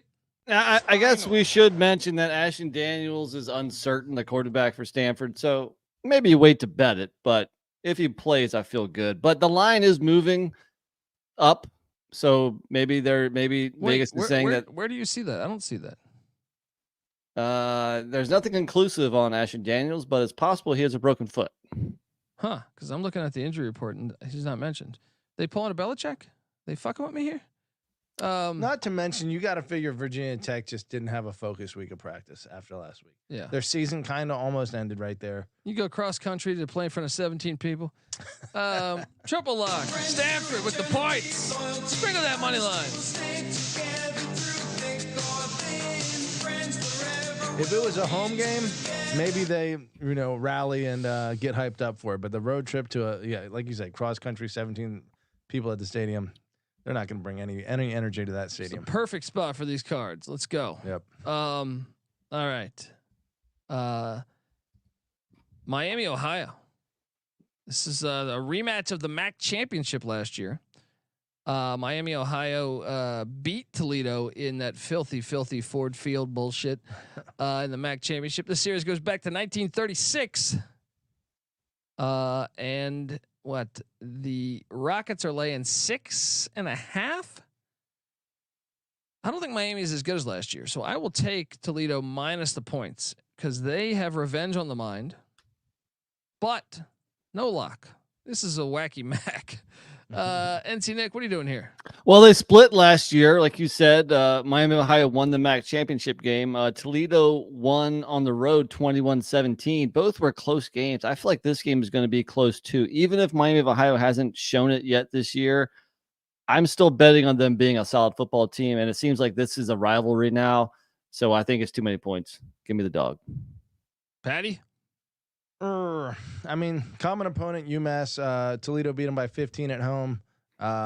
Miami beat them by 3 in overtime at home. So I guess transitive Pat would say a 12-point advantage to Toledo there. I do think Toledo is a much better team. I think in the Glass Bowl they have an advantage. You're right that Miami, Ohio isn't as good as last year. They're sitting there 1-3 this year, but no losses to Notre Dame and Cincinnati are excusable, or even Northwestern. Those are pretty good teams that they've lost to. I'll take Toledo. Take Toledo. I'm with you on Toledo. Noah, shout out to Noah. He showed a tweet from a Stanford football updates saying Daniels is questionable against Virginia Tech. Troy Taylor says there's a chance he could play. Remember, he got dinged up in the Clemson game, but if not, Justin Lamson will be the guy. That is important. That's crazy because the website that I was looking at did not report that, so fail on them. Okay. Yeah. I mean, I don't have a nice tuck job by you though. Okay, move along. More action. Bowling Green taking on these Zips.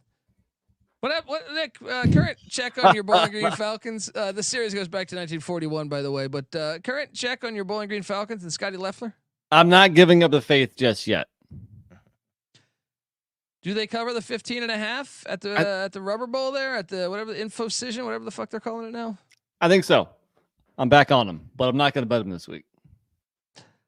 I'll take the points, but no wager. Patty, how could you be ready to fade Bowling Green after really impressive performance? 1 touchdown losses to Penn State, Texas A&M. Even ODU has had some okay. That was ODU's first win of the season, though. Still, they should have beat South Carolina. Should have beat South Carolina, exactly. True. And Bowling Green, should have beat Penn State, right? They were in the game. I wouldn't say should have beat them, but Akron. I'm still on auto fade. I know you have faith in your boy. Who's that? Moorhead. No, Bowling Green has shown themselves to be a pretty good team. You realize 15.5 points in the MAC is like 1,000 points. That's true. These teams know each other well, like 180 years of football. Yeah. But no, I'll go Bowling Green. All right, folks, want to tell you that the college football experience is brought to you by Underdog Fantasy. Underdog Pick'em has one of the biggest menus for all sports: NFL, college football, CFL, MLB, MMA, WNBA, NASCAR, and much, much more. And their lobby is jam-packed with Profit Boost. You can now use specials and boost on all flexed entries as well. So what are you doing? Sign up. And when you do, sign up with the promo code TCESGPN to claim your special pick plus first-time deposit offer up to $1,000 in bonus cash. UnderdogFantasy.com, promo code TCESGPN. All right, moving along. Oh. In a series that dates back just 1 year because Charlotte had to kickstart their football program a few years back. East Carolina's coming into the clit, and Biff Poggi, fresh off a win, and you had the defensive coordinator tweeting at fans. It's been a kind of a disaster with the Charlotte coaching staff. They've really been pretty. They're really ostracizing their own fans. Yes, yes, I don't understand. It's interesting. But I mean, talk about a bigger clash in styles than like Charlotte fans, which are traditionally like, I don't know, little pussy fans, considering the Hornets, the Panthers. It's not an intimidating fan base. And then you get a wine and cheese fan base, and then Biff Poggi walks in and everyone shuts the fuck up. Yeah, exactly. You know what I mean? Listen to what he has to say. He is their mascot right there. That's basically what he is. Charlotte did upset ECU last year, but here's the thing: ECU is going to win this game, but they're not going to cover 9 points. Give me the Clits. Nick? I thought it was a bit too much also. I didn't have a great feel for this game. I think ECU is the better team, but they're coming off a win. It's at home for Charlotte. ECU wins by a touchdown. Give me the points. Yeah. Jake Garcia, please throw 2 interceptions, not 1. We're undefeated when he throws 2 or more interceptions. He currently has 11 touchdowns. 11 interceptions, only 7 touchdowns through 5 games. That's good for that's what I'm saying though. When he throws 2 or more interceptions, ECU's 3-0. Right? When he throws just 1, we're 0-2. Let me tell you this. Figure it out. Jake Garcia, 11 interceptions. The next closest quarterback in the country, 8, right? And then the number 6 quarterback in the nation has 6 interceptions. So he almost has twice as many picks as the 6th worst quarterback. He's terrible, but they are 3-2. I'm curious of your take on Mike Houston. He sucks. At 3-2, Colby's not happy. We haven't beat anybody good. Fair. I don't know. I agree with you. I think Charlotte, even in their losses against JMU, that game was closer than that score. I think even against North Carolina, the game was closer than the score. The only game that got truly whooped in was the Indiana game. So I think they cover. Maybe money line. Maybe money line. Yeah. I just think it's a little bit too many points with Charlotte's offense being. I mean, with Charlotte's offense, that's another thing. Is I think Max Brown could play. That might be good for ECU. Actually, I don't know. I mean, their quarterback situation has been a disaster this season with the Clits there. But give me them to cover the 9. Moving along. App State and Liberty are 2 decent teams that account for their 2 losses.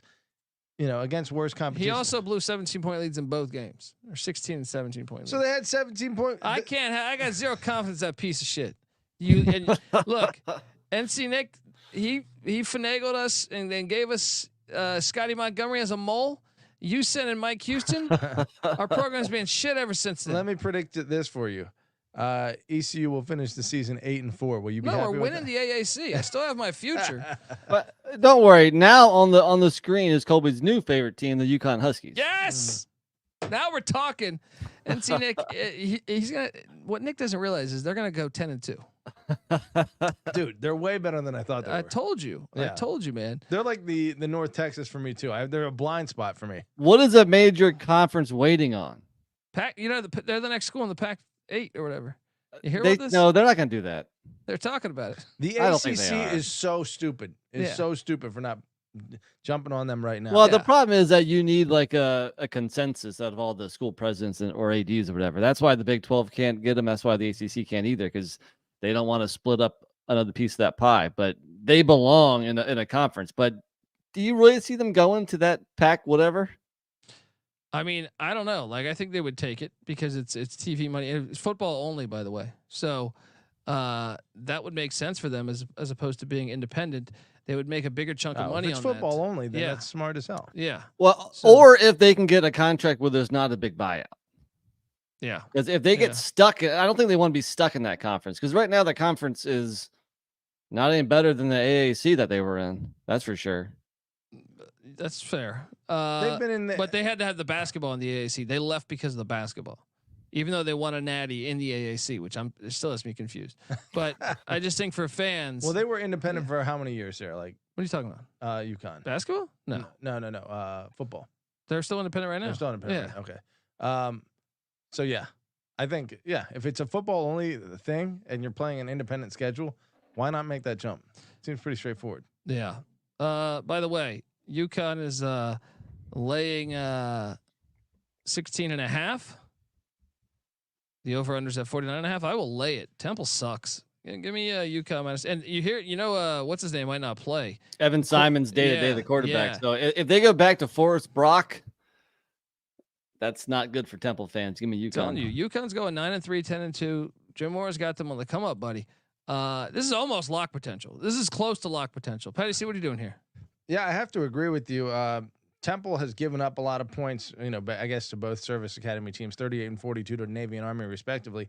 So they are prone to giving up a lot of points. And then UConn has outputs of 63, 48, and 47 in 3 of their last 4 games. So UConn's offense is going. This is a classic Northeasterner. This is a classic Northeastern. I'll lock UConn with you. I didn't lock it. You're locking it? I'll lock it. All right. Patty C. All of a sudden, he's buying in. I am bought in. Huskies, baby. There you go.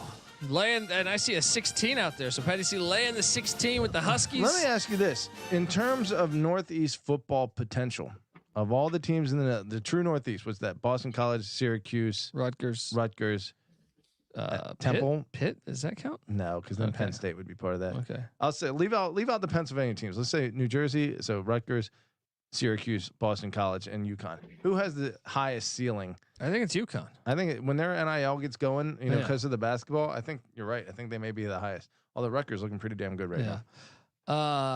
All right, let's move along. We got a historic rivalry that goes back to 1892. What do they call this? The oldest Deep rivalry in the Deep oldest South. rivals, I always got to make it confusing. Auburn going between the hedges, laying 24 at Sanford Stadium there. Over under set at 53.5.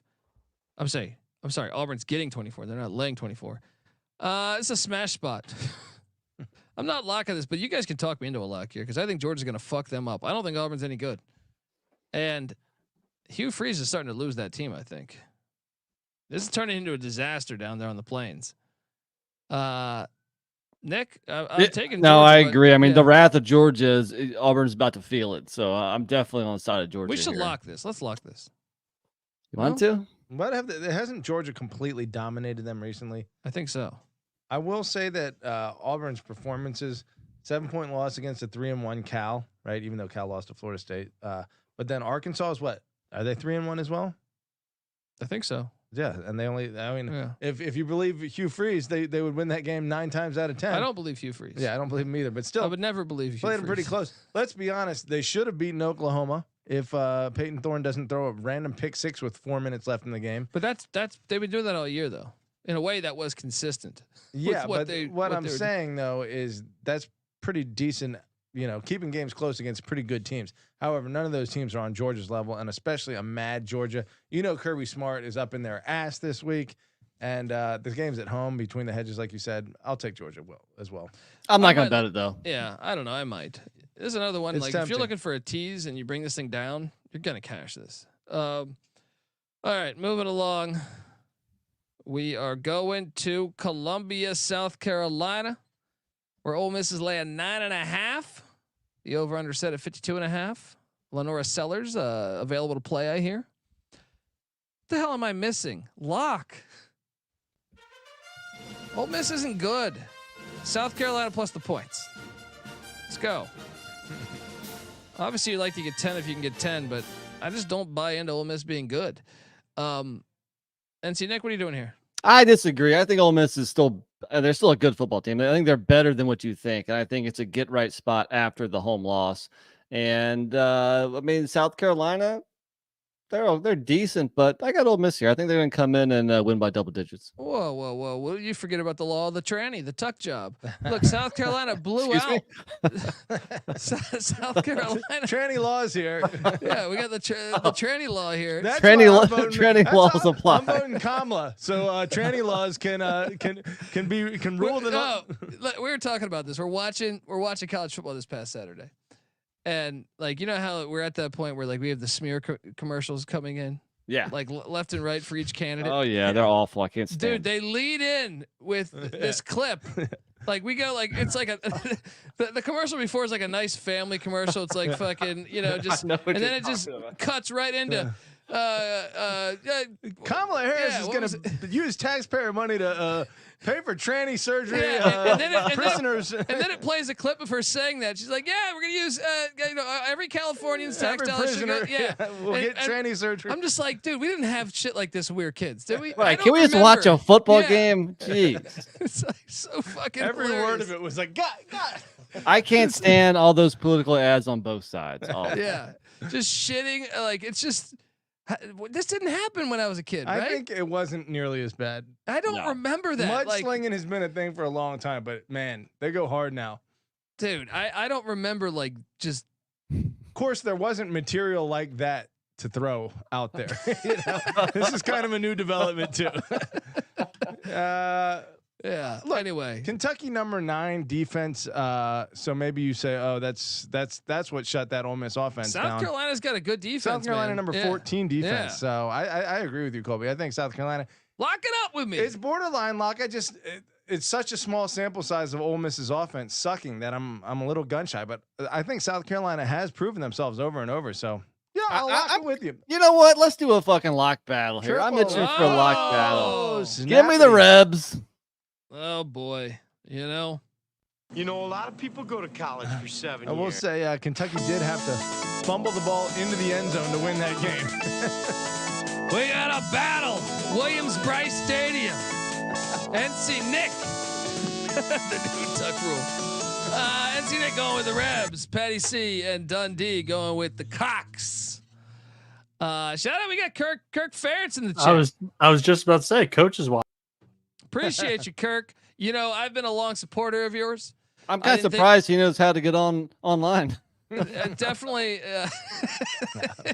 has to be the GA is showing him this. But I don't think you should have fired your son personally. I think 10-2 is 10-2, and you should be happy with that every year. But you get these stuck up college football people that just think that you should, just fuck with success. And that's what's happening here. That's why probably you lost to Iowa State. You brought in Tim Lester, throwing the ball all around. You know what I mean? So shout out to Kirk Ferentz, though. We love Kirk Ferentz. Whatever happened to all the dictators in the chat? That was kind of like a college basketball thing, but true. And we had Fred Durst for a while too. But we did have we had like Idi Amin, Fred Durst, and there was Putin in there quite a bit. Fidel Trump Castro was in there. Fidel Castro. Yeah, it was a very fun time. Chinese spy balloon. It was a cult following. YouTube.com/The College Experience. Get on over there, hit that like and subscribe button. All right, we just had a lock battle. Felt good to have a little battle there. Maybe we could battle here because Rutgers is getting 6.5 or 7 in Memorial Stadium there in Lincoln, Nebraska. I'm all over Rutgers, but no bet just because I think Rutgers could win this game. I was not impressed as someone that bet Nebraska last week.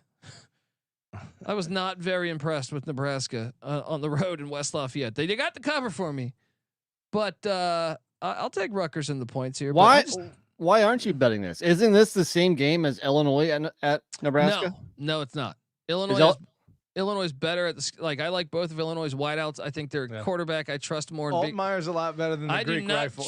Trust the Greek rifle in this spot. So no, this is. I think a touchdown is way too many points in a game which I would classify as a coin flip game. I'm going to take Rutgers in the points and lock it up. I mean, you're on the right side. I might bet this by Saturday. I don't know. I just don't. This is like what is this? 10-6, fourth quarter. I mean, it seems like it should be. how does Nebraska stack up against this year's Washington and Virginia Tech teams? Pretty comparably, you would think, right? It's Nebraska's offense is what I worry about. Nebraska's defense is legit. Yeah, I think Nebraska is a flawed team. Yeah. You know, they have a little bit of upside, but they strike me as the same thing as Virginia Tech and Washington, which on the road, Rutgers was able to win by 3 against Virginia Tech in a game they should have won by more. They did squeak out that win against Washington last week at home. Going to Lincoln, I think maybe one of the hardest. I don't know. Lane That's was what I'm probably. saying. I don't know, man. I'm taking Nebraska's favored by 7. No, I'll take Rutgers. I'm taking Rutgers. I'm not locking but it. I think it's NC probably Nick's, a Nebraska win straight up. Oh, I'm sorry. NC Nick is locking this thing up. There was a 7.5 floating around earlier today too. I feel really good about that. I agree. I see a flat 7 on DraftKings right now. Maybe there's a 6.5 out there too. But if you like Rutgers and if you can get a 7.5, I mean, I'll take it all day. Yeah, let's go. NC Nick locking that thing up. Next, we're going to Stillwater. I got a lock for you. This is a series that goes back to 1928. West Virginia heading in there. Look. I understand. What day is it today, Patty C? First of October. Oh, Gundy loses all of his games in September. Lock. Oklahoma State -3. West Virginia's got no big playmakers on this offense. That's at 3 now too. Yeah, they're going to Stillwater. They're going to fucking Stillwater. No. Oklahoma State has got 18 returning starters. They're not just gonna suck the rest of the year. No. They're gonna get it done. Here's a gut check game. They get it done. Who's coming with me? Go ahead, Patty. No, I was just gonna say it's a long road trip for West Virginia, so that's what scares me a little bit. I think what the problem is that you never want to take Oklahoma State coming into a season when they're like expected to do big things. Yeah. You know, they're kind of like Virginia Tech or something. You take them when they don't have expectations. And I think a lot of people forgot that. Maybe even, yours truly, we kind of forgot that this year because we saw that all that returning production, all those returning starters. I took the under. Yeah. Okay. Well, good job. I don't know. I mean, I see 3.5 floating out there. I want to take West Virginia, I guess. It's Oklahoma State has looked so bad at home on the road. It doesn't matter. West Virginia look good? No, but they're coming off a bye. They won there in 2022 last time they were there. They probably should have beaten Pitt. I wouldn't say they've looked good this year, though. No, they haven't. No, Yeah. I'm staying far away from this game. But if you're giving me more than a field goal, I'll take it. OK State, dude. In September is when Gundy loses. In October, they win games. All right, maybe your fingers on the pulse here. We'll see. Let's go. I mean, yeah. I mean, did they look bad against Penn State? Sure. Did they beat Kansas though? They did, but even that was the lightning delay. I can't put much into that. Honestly, that West Virginia looks great.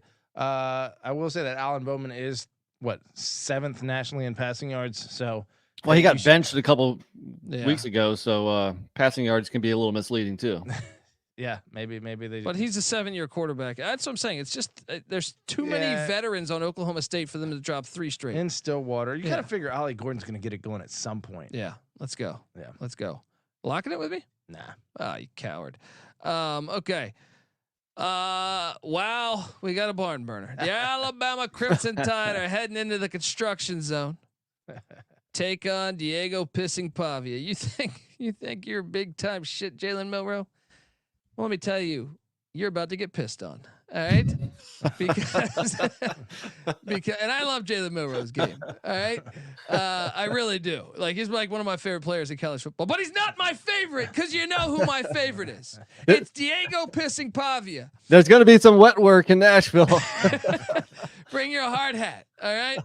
Patty C, I don't know. You might have a tuck job for me over here. I don't know. But we got this is a series that goes back to 1903. Look, now, obviously 23.5. I'd like to get this at 24 and a half because there was out there. Those were out there, but just not when I made this graphic. If you can get that over 24, this thing's going to hit. Ultimate letdown spot. Give me Vandy to cover this. Nick? Yeah, I agree. I'll take Vandy. Colby, are you betting? No. Yeah, me neither. Just because the potential, right? Like when I think, and Vandy's 2 corners were out for the year before the season started, right? And I even Missouri could get a lot of opportunity there. Like thinking of DeBoer and and Williams, like that could be really bad. But I do think all you have to do is look at the last couple of games. I mean, 55-3, 59-0, 34-0. Those were the last 3 games. So Bama has potential to blow them out. Yeah. Well, no, even more so as I'm saying, like DeBoer, like he is a way better offensive coach than anything Alabama's had lately. So like I believe he can exploit your weakness. Kiffin, they can move the ball. You keep buying into this Kiffin shit. I fade him all the time. Look what happened to me on Saturday. All right. NC Nick's going to find out this Saturday. All right. And yeah, give me the points. Nick, what are you doing here? Plus 900 money line. No, I know. I will say DeBoer's offense kind of shut down in the second half there a little bit, but got going again when it mattered. So you're taking Vandy? I'm tempted, but no. Alabama has been so dominant. Along the line of Nick's stats, Vandy hasn't scored more than 10 points against Alabama since before the turn of the millennium. That was 8 games that they've played since then where they've maxed out at 10 Jerry points. Kill wasn't there. That's true. They have had a couple close ones in that time. Remember that fake punt back in the 90s, Nick, by Vandy in this game? Yeah, that's a great fake punt. It's like a 90-yard fake punt rushing. Like the punter just ran up the middle. He had some wheels too. Yeah. And it still feel like that play took like 15 minutes. Oh my God. Yeah. It was like 7 football fields. It was like the cartoon background that just kept going on and on. Great fake punt. Anyway, we're all taking Vandy? Yeah. No. I'm on taking Bama. Bama.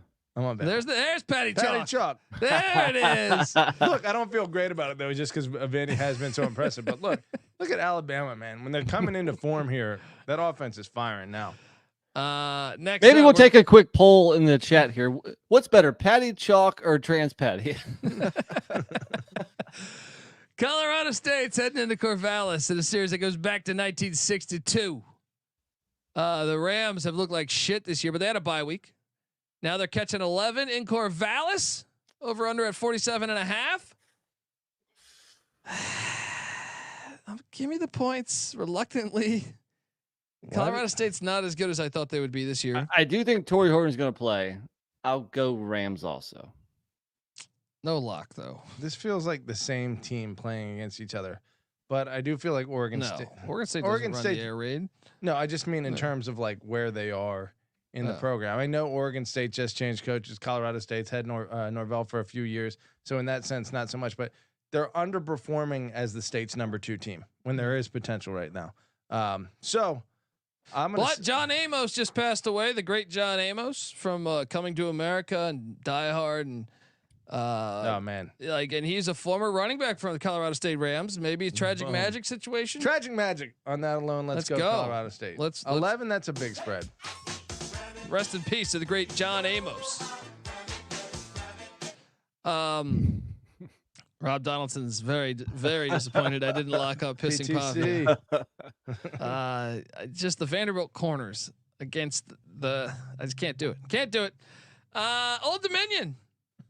It's heading to the beach, the teal turf, Conway, South Carolina, Brooks Stadium. They're catching 6. Look, Old Dominion had their day in the sun at the Doit. Coastal bounces back after that bad loss. I like Coastal laying the 6. Nick? Oh yeah, I mean I love that Coastal jet ski motorcycle hybrid thing. I think it's pretty badass. Check our Twitter page. Yeah. Kenny Powers doing a hell of a good job there. Coming off a bye at home, give me Coastal. Patty C. Old Dominion's offense really bad. Number 120. Coastal sitting at 66. Yeah, I think whatever happened in that Virginia game for Coastal Carolina, I think maybe Virginia just got up after, or maybe Virginia is better than we think. But I think they're going to cover 6 points against ODU, even though I don't feel great because ODU is better than their record. Agreed. All right, folks. I want to tell you the college football experience is brought to you by Rhythm. SGPN's proud partner. Rhythm is the #1 AI-powered sports betting platform, and it helps provide bettors of all levels the ability to build custom predictive betting models in a matter of seconds. You can get predictions for betting on money lines, spreads, totals, props. And look, you can, if you want to sit back, you can copy one of the top performing leader or models from the leaderboard, or you could build your own model, and then Rhythm will adjust around what you like. Rhythm gives you predictions for every game and player prop and has a slew of stats, research, trend analysis, giving you even more betting insight. I told you I like the Hamilton Ticats this Friday night in the Canadian Football League. So jump on over there, Take them against the Winnipeg Blue Bombers as the Bombers clinched last week. Ticats still playing for their postseason lives with Bo Levi Mitchell there at the quarterback spot. Claim your free 7-day trial period today by going to sportsgamblingpodcast.com/rhythm. That's RITHMM. That's sportsgamblingpodcast.com/rhythm. We're also brought to you by BetUS. Yes, bet with the best in the business. BetUS. BetUS has been around for more than 30 years. You could easily deposit using cryptocurrency and get lightning fast payouts.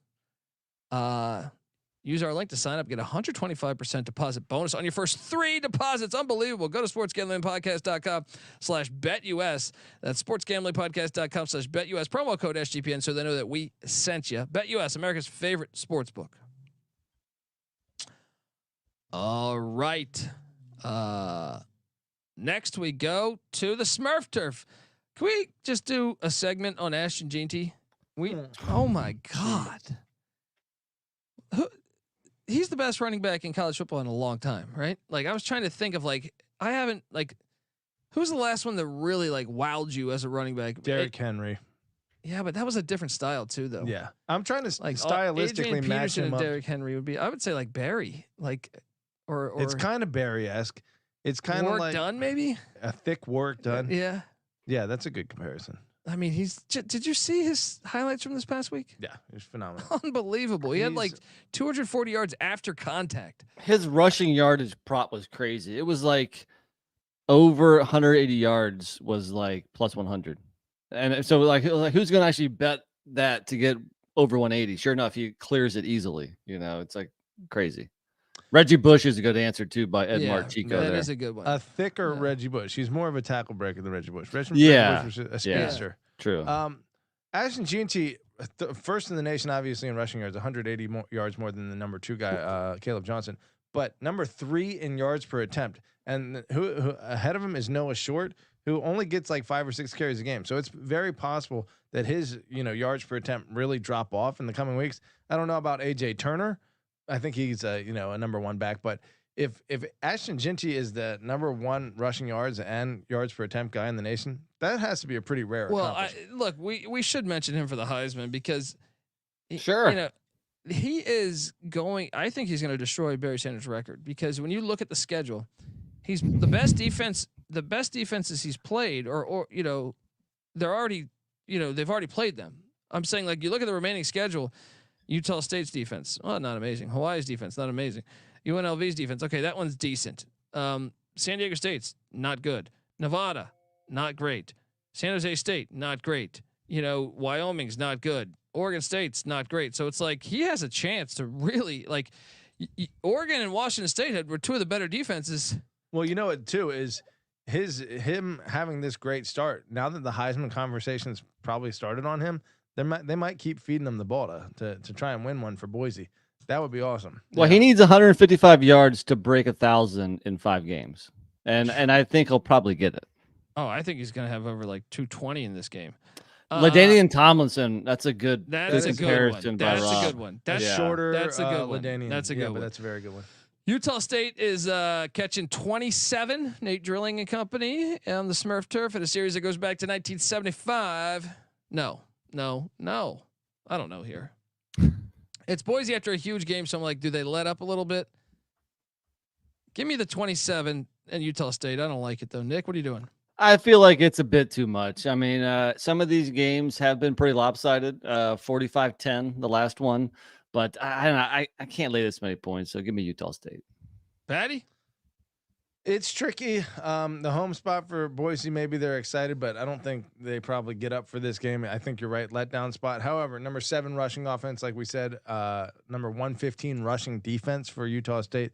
Jeanty will go crazy, but I think Utah State barely covers this. I was actually thinking about this. They're talking about it in the chat. I'm curious. So what would you guys do here? And maybe this could be a very stupid statement, just FYI. But would you come out if you're Ashton Jeanty, or with running back shelf life and the fact they're underpaid in the NFL, do you get one more year of solid money? Well, you probably have to transfer to a bigger school though. Yeah, but I don't know. Boise could. That's kind of true. That's an interesting for position. a running back. Well, it's kind of like the big man in college basketball. It's kind of like that's why Hunter Yeah. Dickinson and that's Yeah, why right. Zach Edey, they're not going out early because they can probably make more money in college. Yeah. You're stuck on the rookie contract for, the first 5 years in the NFL, Yeah. and your shelf life is probably 7 years as a running back in the NFL. So you're not getting that big paycheck till near the end of your prime or your career, maybe. Yeah, if you can get a big paycheck. Like I'm wondering Stay right in now, college. I'm trying to see. So you think Jahmyr Gibbs, is he still on his rookie deal? I can't remember. He's been a 3 second years? year. Yes, he's on his rookie deal. Yeah. Okay. I'm trying to see what he makes. Jahmyr Gibbs is still on his rookie deal. It's his second year. Years. I Is thought this it was second- his Yeah, third. this is his second year. Okay. Wow. Yeah. Why does it feel like he's been gone for a long time? Well, I'm trying to see Jameer what he Gibbs makes. and Bijan Robinson, both first rounders last season. Yeah, I knew Bijan Robinson. sounds more recent. Gibbs made. You know what it is Gibbs the transfer effect because I Yeah. remember him at Georgia Tech, Like and 10 that years throws ago. off your fucking memory. Yeah. So he's making $4 million. I guess that's still probably more than he can get at Boise, but I don't know. If he rushes come on, for, Boise ain't cutting a check for $4 million dude, or for the SGG running back. If he is a Heisman contender, he might be able to get. Boise doesn't have $4 million. You think they're I think- dipping into that Albertsons money? Albertson's about good. to say, potato I money? Shell out. I think you're sleeping on how much Boise throws in their program. NIL? Yeah. I don't know if they have enough $4 million for one I player. don't think right now they've paid $4 million, but I guarantee you, if he goes to New York City, they might think about, hey, let's keep this guy here. Yeah. Who do you think is making the most money right now in college football, and how much? We like a mil? Shadur on 3 just put it out. Like they estimate him around $5 million. Ooh. That's his estimated value on the market, but is that what he's getting paid? Yeah, I don't know. I think Nico. No one wants to release this information on purpose because they use it against you. Dude, this is such a fucked up system we have. But anyway. Yeah, we don't have time for that's that a right now. rabbit hole. Let's plug through these games. Yeah, let's take. I'm taking Utah State in the points. Patty, what are you doing here? Yeah, I'm taking Utah State. Shout out to Daquan. Boise spends that much money to keep the field blue. All right. So everyone's having what's that cocktail? It's like a Long Island. but it's Blue motorcycle. blue motorcycle. Yeah, it's a So- drink. Yeah. This sophisticated son of a gun over here. I don't know. If I've Yeah, heard blue of it. motorcycle doesn't sound that sophisticated, right? Adios, motherfuckers. What I'm thinking of. Adios is what we should be saying to JMU's playoff chances after they head into Monroe, Louisiana, and take on Bryant Vincent and General Booty. All right. Bryant Vincent should be coach of the year, in my opinion, right now. He's doing wonders down there in Monroe, Louisiana. He is doing a JMU good is job. laying 17 on the road. Malone Stadium, not so fast. Give me the 17 in ULM.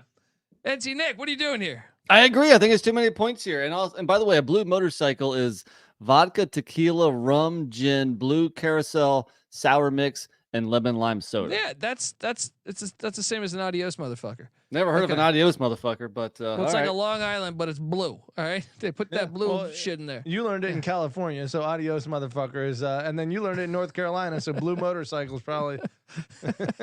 Yeah, he was at Nick learned that at Suck Bang Blow, that bar he was going to in Conway, North Carolina, or South Carolina. You know what I mean? That's their specialty.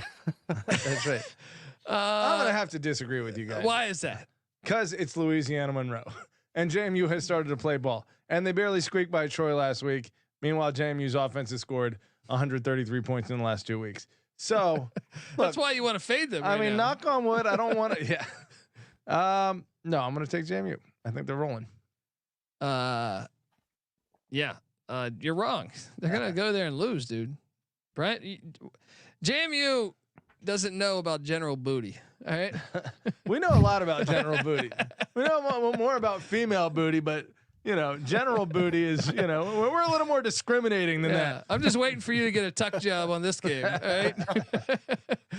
All right. Moving along. We got Louisiana heading to Hattiesburg. Take on Southern Miss. Series goes back 101 years. Louisiana's laying 14.5. Not so fast. I will lock up Southern Miss. Louisiana just got their first win against an ACC opponent ever. What are you watching? What are Yeah. you watching? Okay, take Southern Miss maybe, but you're locking up Southern Miss. What have they Locking showed you it. this year? I'm locking it. This is just a who the fuck is Louisiana be laying 14.5 points on the road at the Rock? The game before that, they could have beat Tulane. I think Louisiana's kind of legit. Well, why don't you battle me then? You know what? I'm with R right in the chat here. I will battle you. Let's go. You know, Raging Nick, I'm Cajuns. going to join you, and we're going to both lock against Colby. Okay, Colby still has a hard on for what's his name again? The coach for Southern Miss. Will Hall. Will Hall. Well, say what you want about Will Hall because Southern Miss was ass last year, but they still beat Louisiana 34-31 at their filthy stadium. So Frank Gore Jr. is In gone. a year. Yeah. well, they actually have a quarterback this year. What are you talking about? What, Rodemaker? He's better than what they've had. Frank Gore was the one throwing passes. What the fuck are we talking about here?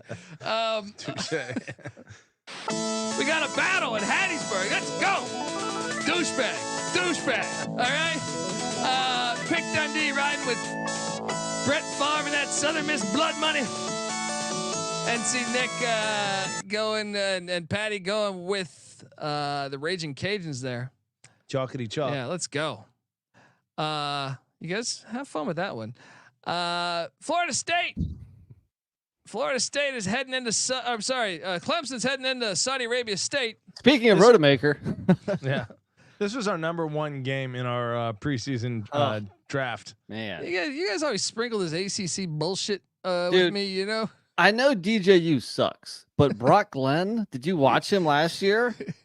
Did I see him in the SMU game? Yes, I did. In the Georgia game? Or wait, was it the game? No, It was Louisville. It was Louisville and Georgia. No. But he played this year. Yeah. This He year. came out. Yeah, I think he late in the game he came in. He But- threw that pick six late in the game. Yeah. Against Georgia and Louisville, he was under 40% completion percentage. He was under 100 yards per game, 0 touchdowns, 2 interceptions. I mean, I guess he's a young kid. He can get better from year 1 to year 2, but I don't think that's the problem. Florida State went all in on DJU. They didn't do what UNLV did. Yeah, bring it too. Bring in a couple guys. Yeah. You got the money, Saudi Bring it- Arabia State. Bring in a couple guys. You don't have to pay one of them. All right. he can quit the team. But you got 4 games in. All right. And competition is an American thing. All right. Look, Saudi Arabia State is ridiculous. And let me just check my book here. Oh, this is the game it happened in. Look at that score. I think we're going to see something like that. Bring your novels. If you're going to this game, bring your novels because guess what? I think Dabo Swinney is looking at this as blood in the water. Oh, yeah. I'm locking up Clemson. Hell yeah. Locking up Clemson minus the point. Not only is lock Clemson. Yeah. Not only is it revenge from last year where they should have won, it's also transfer portal versus non-transfer Yes. portal, and Yes. that means something to Dabo here. He wants to rub that shit in. Yes, make it happen. You know, it hurts when it works Wait, against triple you. lock? We got a triple yeah, lock we're here? triple Yep. locking this. Oh, This okay. is the stinkiest line of the week to me. You know, why is it only 14 points? Florida State has been god awful. Clemson's offense has been rolling. You know, even though they were laid a clunker in the opener against Georgia. And this guy's going to offensively. get his first start this season against Clemson's defense. Have fun. Yeah. Have fun. All right. Florida State number 125 in the nation offensively, number 96 defensively. They are fucking trash. Bring your books. All right. Let's go. Triple lock. Is Mike Norvell going to get fired at the end of this? Triple lock on the Clemson Tigers. Minus 14. All right, let's go. Moving along. South Alabama's heading to Jonesboro, Arkansas. They got waterfalls in the end zones or in the stadium. It's like the Kansas City Royals. Classing it up. I was trying to. Sean asked me a question today when I came to the office. He was like, "Why do you like the Royals?" Because I was like, "I'm rooting for the Orioles, but I also like the Royals." I said, He goes, "Why would you like the Royals?" And I go, "I don't know. Maybe it's their fucking waterfalls." When I was a kid, I thought it was cool, but then I thought maybe Bo Jackson probably had a big deal with it. Bo Jackson's like the greatest. Remember he ran up the side of the wall. I kind of root for the random broke baseball teams. Yeah. Don't go Pirates, chasing waterfalls, Pat. A's. Don't go chasing waterfalls. All right. So they say. What is the quote from Blazing Saddles? You guys are jumping around like a bunch of Kansas City. Whoa. No, I'm gonna say no. Kansas City's all American city. We're already on thin ice with the whole trans stuff, Patty. Okay. like a bunch of Kansas City trannies. Don't want to end up like Tom Brenneman here. He's doing the CW games now. Yeah, NC State's undefeated. let's not get canceled. That's right. South Alabama, Jonesboro, Wasn't it Arkansas. funny that he was calling the Castellanos game too? The Boston College Castellanos Yeah, game. it was. It was. Jerry's in the chat saying, "Has Colby ever picked the Red Wolves in anything?" No, because Butch Jones sucks. I will take. I'm not fading Fluff Bothwell. All right, he's gonna come into Centennial Bank, and he's gonna take a shit all over that waterfall you put in the end zone. All right, and give me South Alabama minus Actually, 2.5. you bet Arkansas State against Iowa State like 2 weeks ago. I did actually. I locked it up, and they lost 52-3. Fucking Butch Jones. So I'm pretty sure South Alabama's a better team. I wanted to take him here, but this is their third road trip in a row. 3 straight road games. Meanwhile, Arkansas State is coming off of a bye. I think it's it's really unfair. So I'll still take South Bama here, but I'm not going to bet it just due to their freaking road schedule here. Patty? Let me say this. Fluff Bothwell, where'd he go? Very number high, 1 in my fucking heart. Number 1 in our heart. He is number 14 in the nation, 8.1 yards per rush. Meanwhile, Arkansas State 130 in the nation in rush defense. He's going to go off. South Alabama will put up another 50 burger. You be driving around a Gio Lopez? All right. That's right. Let's Gotta go. have a Gio.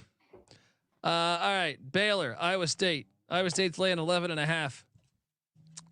I'm so tempted to lock up Baylor again. I've been eating shit against Iowa State. Iowa State beat Iowa. I ate shit on that play. I took Arkansas State. I ate shit on it. I took Houston. I ate shit on it. They're due to lose. I'm going back to the well. Give me the 11.5 and give me Baylor. It's too many points. Iowa State should not be favored by. I know they somehow magically covered. They should not be favored by double digits in Big 12 games. Give me the 11.5. Sprinkle the money line on the Baylor Bears. See, that's where I disagree. I think the low score and covering by Baylor is a high probability. I think Baylor winning this game is a very low probability. I think Matt Campbell knows how to win close games. Fair, but you still got to take the points here. At least put a large wager on the Bears. Nick, what are you doing here? No, I agree. I mean, I'm all on Baylor here, but I was on them last week, and how'd that turn out? I was on BYU last week. I didn't have that problem. How do you feel about our? You're a noted BYU hater. How You do guys feel keep about, on saying this shit just because I said they were going to struggle last year. I said nothing about this year. I was on the over for them this year. Last time you got drunk, you were cursing John Smith. Wait, is it John Smith? John Smith. John Smith. Who am I thinking of? That's the guy in fucking Pocahontas. Who am I thinking of? Joe Mormon, I think his name. No, is Joe Joe Smith. There it is. Yeah, Joe Smith. Well, Nick has been cursing Joe Smith because he got dunked on by Joe Smith at Maryland basketball. Wrong, game. Joe Smith. But I think it's Joseph Smith, but maybe it's Joe Smith. look, I am looking to fade BYU coming up here. Now, I do think they have a very nice, timely bye week this week because this week would have been the week to fade them. But BYU's, I mean, they're pretty good, but they're not they're like Duke. Oh, they're like God, 5-0, but really 5-0, Duke's really? beating nobody. Yeah, BYU's beating SMU, Kansas State, Baylor. Yeah, dude. Kansas. Well, look, I think BYU is better than Duke, but they're a little bit of a phony 5-0 with my point. Anyway, he's a hater. He's a hater. Anyway, you know what? I'll go back on Baylor with you. Let's go. Lock? Yeah. Triple lock? Let's go. Let me ask you this. I was looking for a team that isn't on Colorado's current schedule that can make an interesting Big 12 championship game if Colorado has that kind of year. BYU, not on their schedule, and like you said, 5-0. That could be a fun one. Little mountain conference championship. Triple lock. Baylor plus 11.5. Boom. I'm enjoying the internet talking about the Cal Miami game of communists versus Catholic versus convicts. Yeah, communists versus convicts. Woke versus Coke is Nick. Woke versus Coke. I think it's better. Yeah, I mean, but all of them are great. I mean, it's really LSD versus Coke. Let's be honest. Cal Twitter is setting the world on fire right now. They are. They are the best fan base on Twitter right now. Yeah, they're absolutely fucking hilarious. They give zero fucks, and it's glorious. All right, moving along. USC heading to Huntington Bank Stadium to take on the Minnesota Golden Gophers. You got a wrong. Yeah, I forgot to line put the there. spread in this one. I think.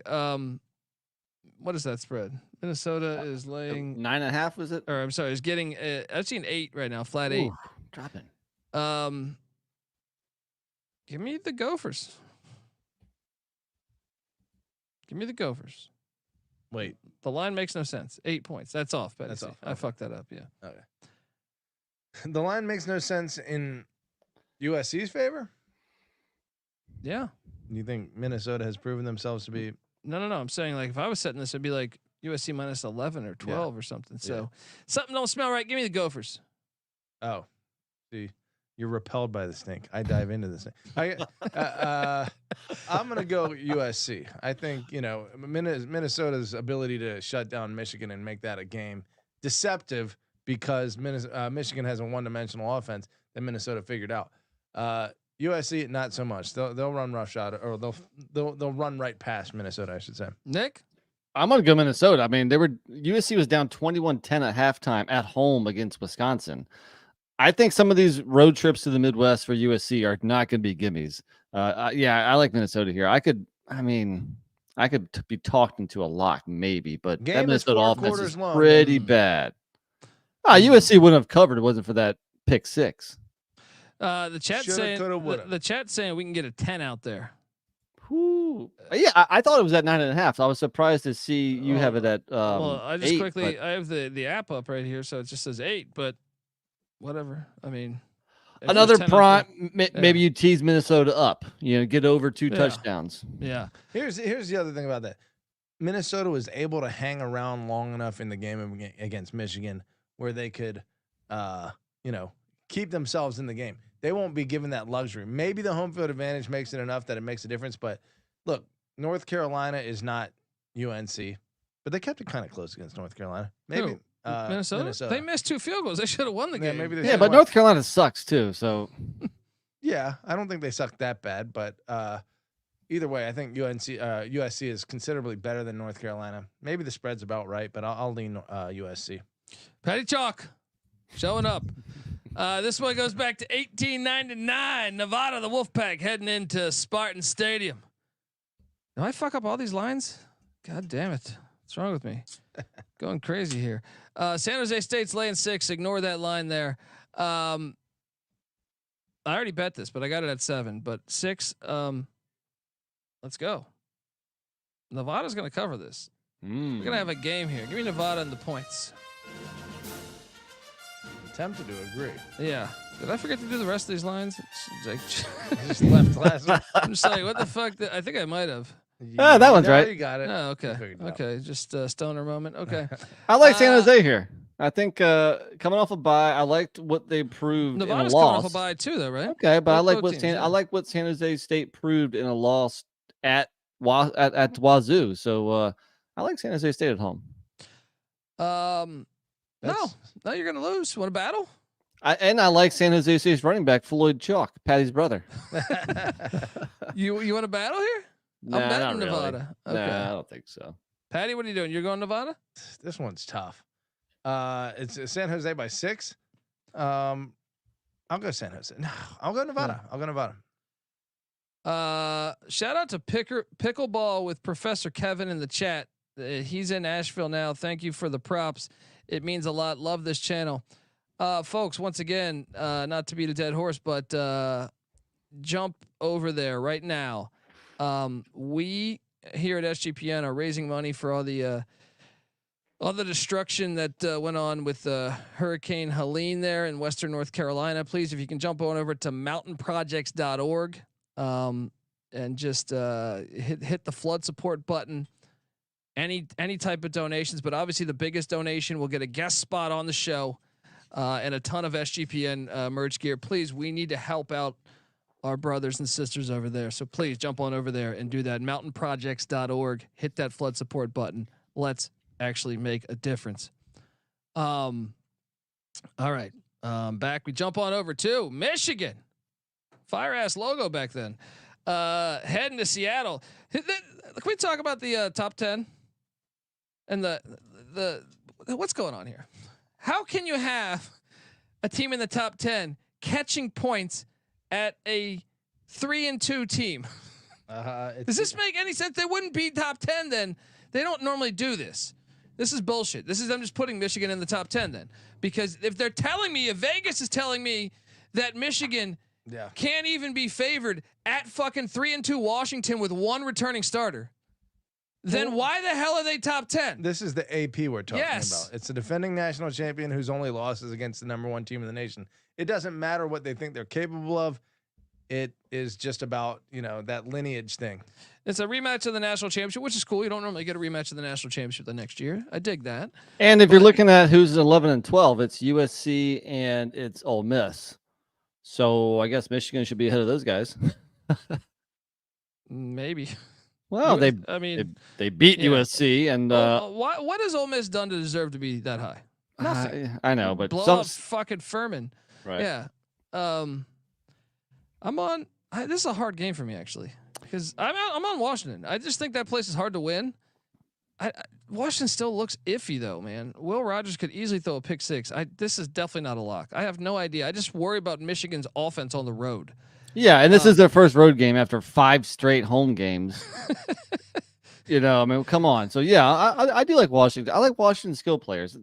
Can they stop Mullings and company running the ball? That's the question. That's where we lose. But I don't know. It's just ridiculous to me. A top 10 teams on the road at a kind of a shitty team. Let me influence you with stats. Washington, the number 10 overall defense in the nation. I got to pull up Michigan, but Michigan 116 total offense, and Washington number 21 offensively. So Washington number 21 offense, number 10 defense. Michigan. Steve Belichick. Yeah, something's going right. And Carroll's the other. Pete Carroll's son is the other coordinator. Yeah. Yeah, look, I think I agree with you, even though I don't feel great about it because we just saw Monagai for Rutgers run for over 130 on Washington last week, and apparently this year more than any other year is like home field advantage has meant not as much as previously. We've seen a lot of road teams just go in and do well. Like having that many transfers matter. I don't know, maybe, but I'm gonna take Washington here. But I'm gonna sit back, just watch it, enjoy it. I don't feel good either way. Dumb pick. Michigan may just have such an identity that isn't statistically impressive, but still. I don't feel. I would not bet this game. In a way. Don't bet this game. Don't bet this game. Moving along. I will bet this game though because Tennessee is heading into pulled pork Pittman's living room. All right, and let me tell you.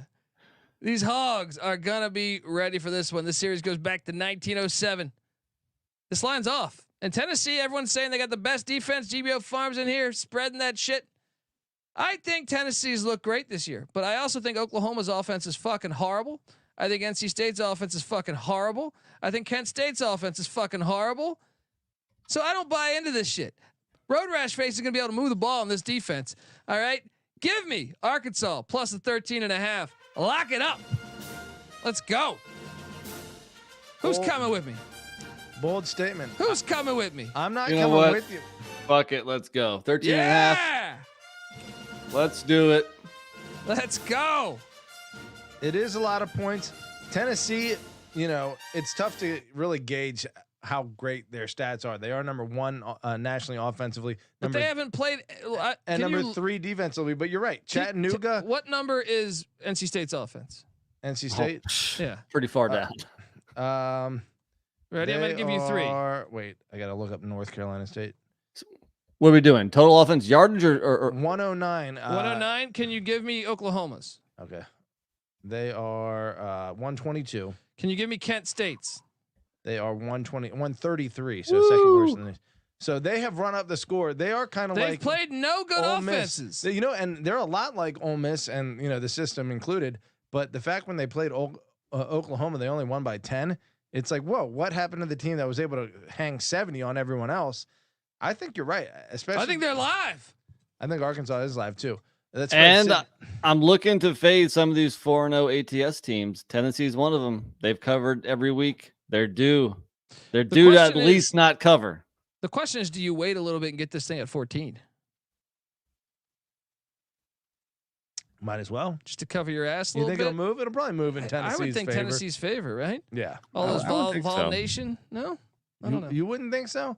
No, I said I would think so. Yeah, I think if I'm it a goes chalk- in one direction, it probably all goes my up, fellow right? chalkies are gonna move it in Tennessee's favor. Look, Grab your old chalky talkie all over my there. trannies. Yeah. Patty C's talking into his chalky talkie over there. Hello.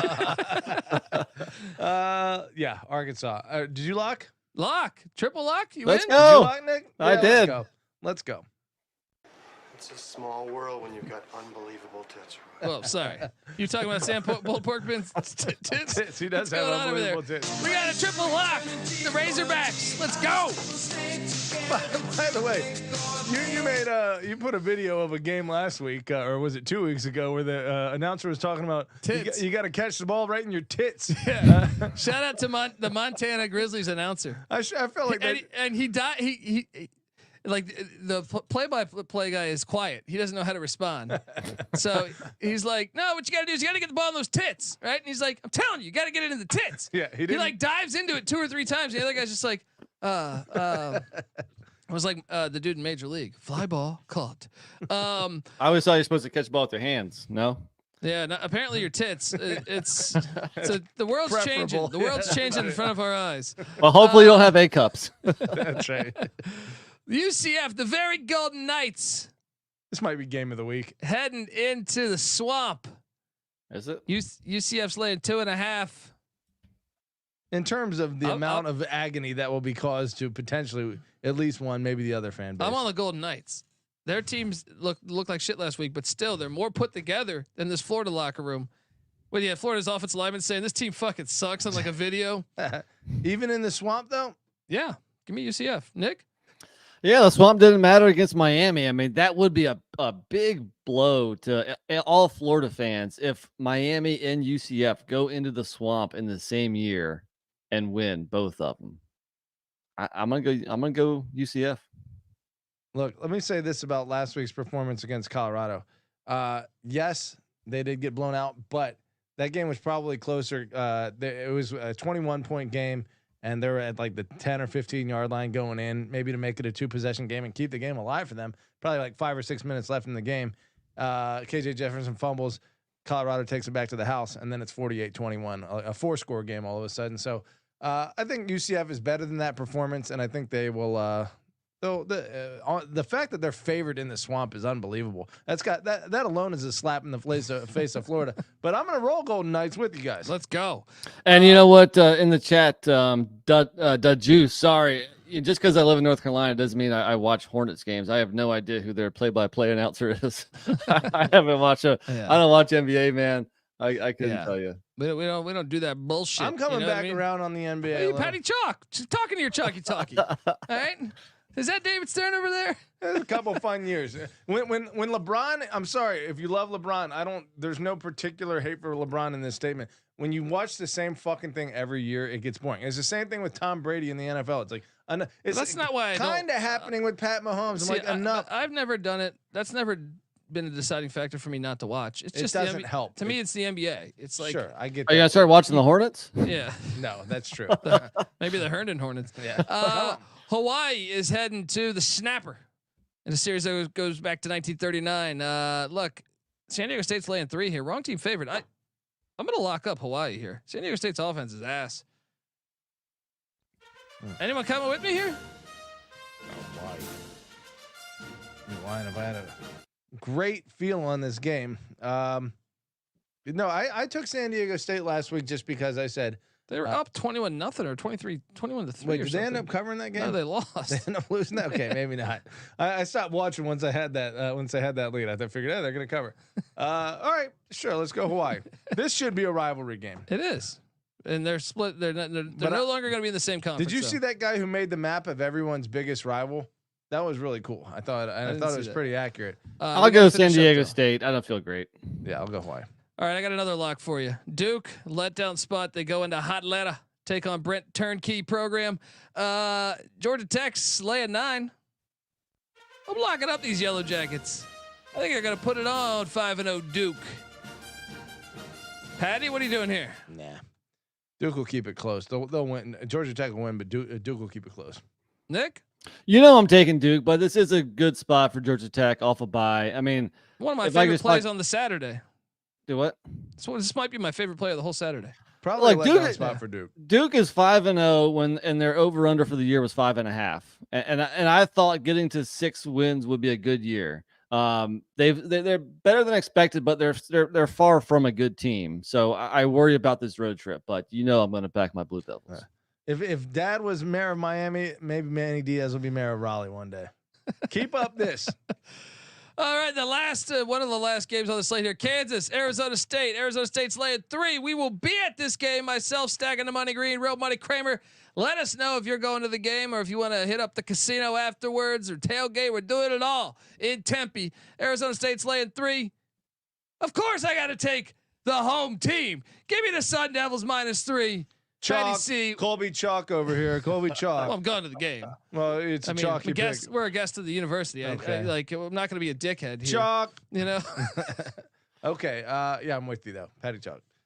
Yeah. I'm going to take Arizona State too. I mean, Jalen Daniels has thrown at least 1 interception in every game, and he's thrown multiple picks in 2 of his 5 games this year. He's just not the same player anymore. It's hard to get behind Kansas on the road now. All right. Miami. College game days in Berkeley, dropping acid.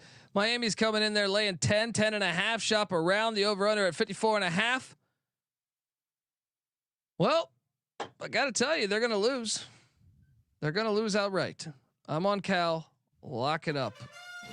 Mario Cristobal struggles in Berkeley when he was at Oregon with much more talented rosters than Cal. I think this year's Cal team is more talented than a lot of those Cal teams. So, give me Cal +10. Sprinkle that money line. Let's go, Nick. Oh, dude, we circled this game in June, I think, and now even more so with what happened against Virginia Tech and Miami pulling out a win that they maybe didn't deserve. I gotta roll Cal here. I think it's a game, and I'll lock it up also. Let's go, Patty C. Triple lock on these Golden Bears. Yeah, I'll triple lock. I don't think Miami will lose this on the money line. I think they're going to keep it. Cal will keep it really close. The refs will give it to him again? Maybe, but I think I don't know. I think the refs are now maybe favoring Cal, but I think the wake up call happened for Miami. I think Virginia Tech ended up being a sleepy spot for them, and now college game day being present, Miami shows up, but Cal is lit. So. Oh yeah. Well, they're home on the Cal Golden Bears. What's that, Nick? And their home stadium offers lots of sleepy spots. Yeah, that's true. And especially if you go up to Tightwad Hill. If you knock on the third tree 4 I was times, talking about Miami actually. But both go of ahead. them. Sorry. They are shared. Well, Berkeley they'll pack it, but they will fall asleep. They might protest. They might go up to Tightwad Hill and also drop acid too. I mean, the movie PCU was basically Cal Berkeley, right? I just found out today that the guy who goes, Hans Bubby, I'm your white knight, is the guy who directed PCU. The guy in Die Hard, that's like the cokehead rich guy. Yeah, he directed PCU. Nice, fucking phenomenal. Anyway, kids, go watch PCU. Final game on the slate: Texas Tech catching 6 at Arizona. Series goes back to 1895. No. Look, it's gonna be late at night. I'll be in Arizona. Might as well throw some money on the Cats. I'm gonna lay the 6. A little Arizona parlay. May I interest you in Arizona State? A chalk parlay for Patty C. Is chalky talky? I'm all over Texas Tech. Yeah, they played well enough against the Bearcats last week. I think they're 0-1 on the road. Impressive enough this season, Texas Tech. So I think it'll be a good game, but I think they cover 6, potentially money line. Nick, I've cashed with Texas Tech 3 weeks in a row now. Granted, all 3 of those games were at home. I hear you, but I got to keep on riding them until they fuck me. So give me Texas Tech one more time. We'll lock battle, buddy. Woo-hoo-hoo. Ending things with a battle in the desert. All right. Anyone, let us know if you're gonna be out there. We won't be in Tucson, but I don't think so. But once I do that peyote, who knows? Let's go. We got a battle. NC Dick taking the Red Raiders. Pick Dundee riding with the Wildcats. All right, folks, that is our show. Saturday morning, we will be live with the pregame show. Please, if you can, once again, jump on over to mountainprojects.org and hit flood support. And biggest donation will be get a guest spot on the College Football Pick Show and a ton of SGPN merch gear. Please donate there. Noah's got it on the screen. YouTube.com/The College Experience. Also, check out the College Basketball Experience. They've been dropping conference previews every single night. FCS College Football Experience dropping. Just did a reaction show yesterday. We got the picks coming. Check out the DFS show that me and NC Nick do. We also got the bracketology with Moneyline Mac. And don't forget the Moneyline Bombs play. The Bombs Down Under with the bet detective CJ Sullivan. Folks, until next time, Sports Gambling Podcast talking college football next. We will be there. All right. You better start thinking about yours. And we out of here.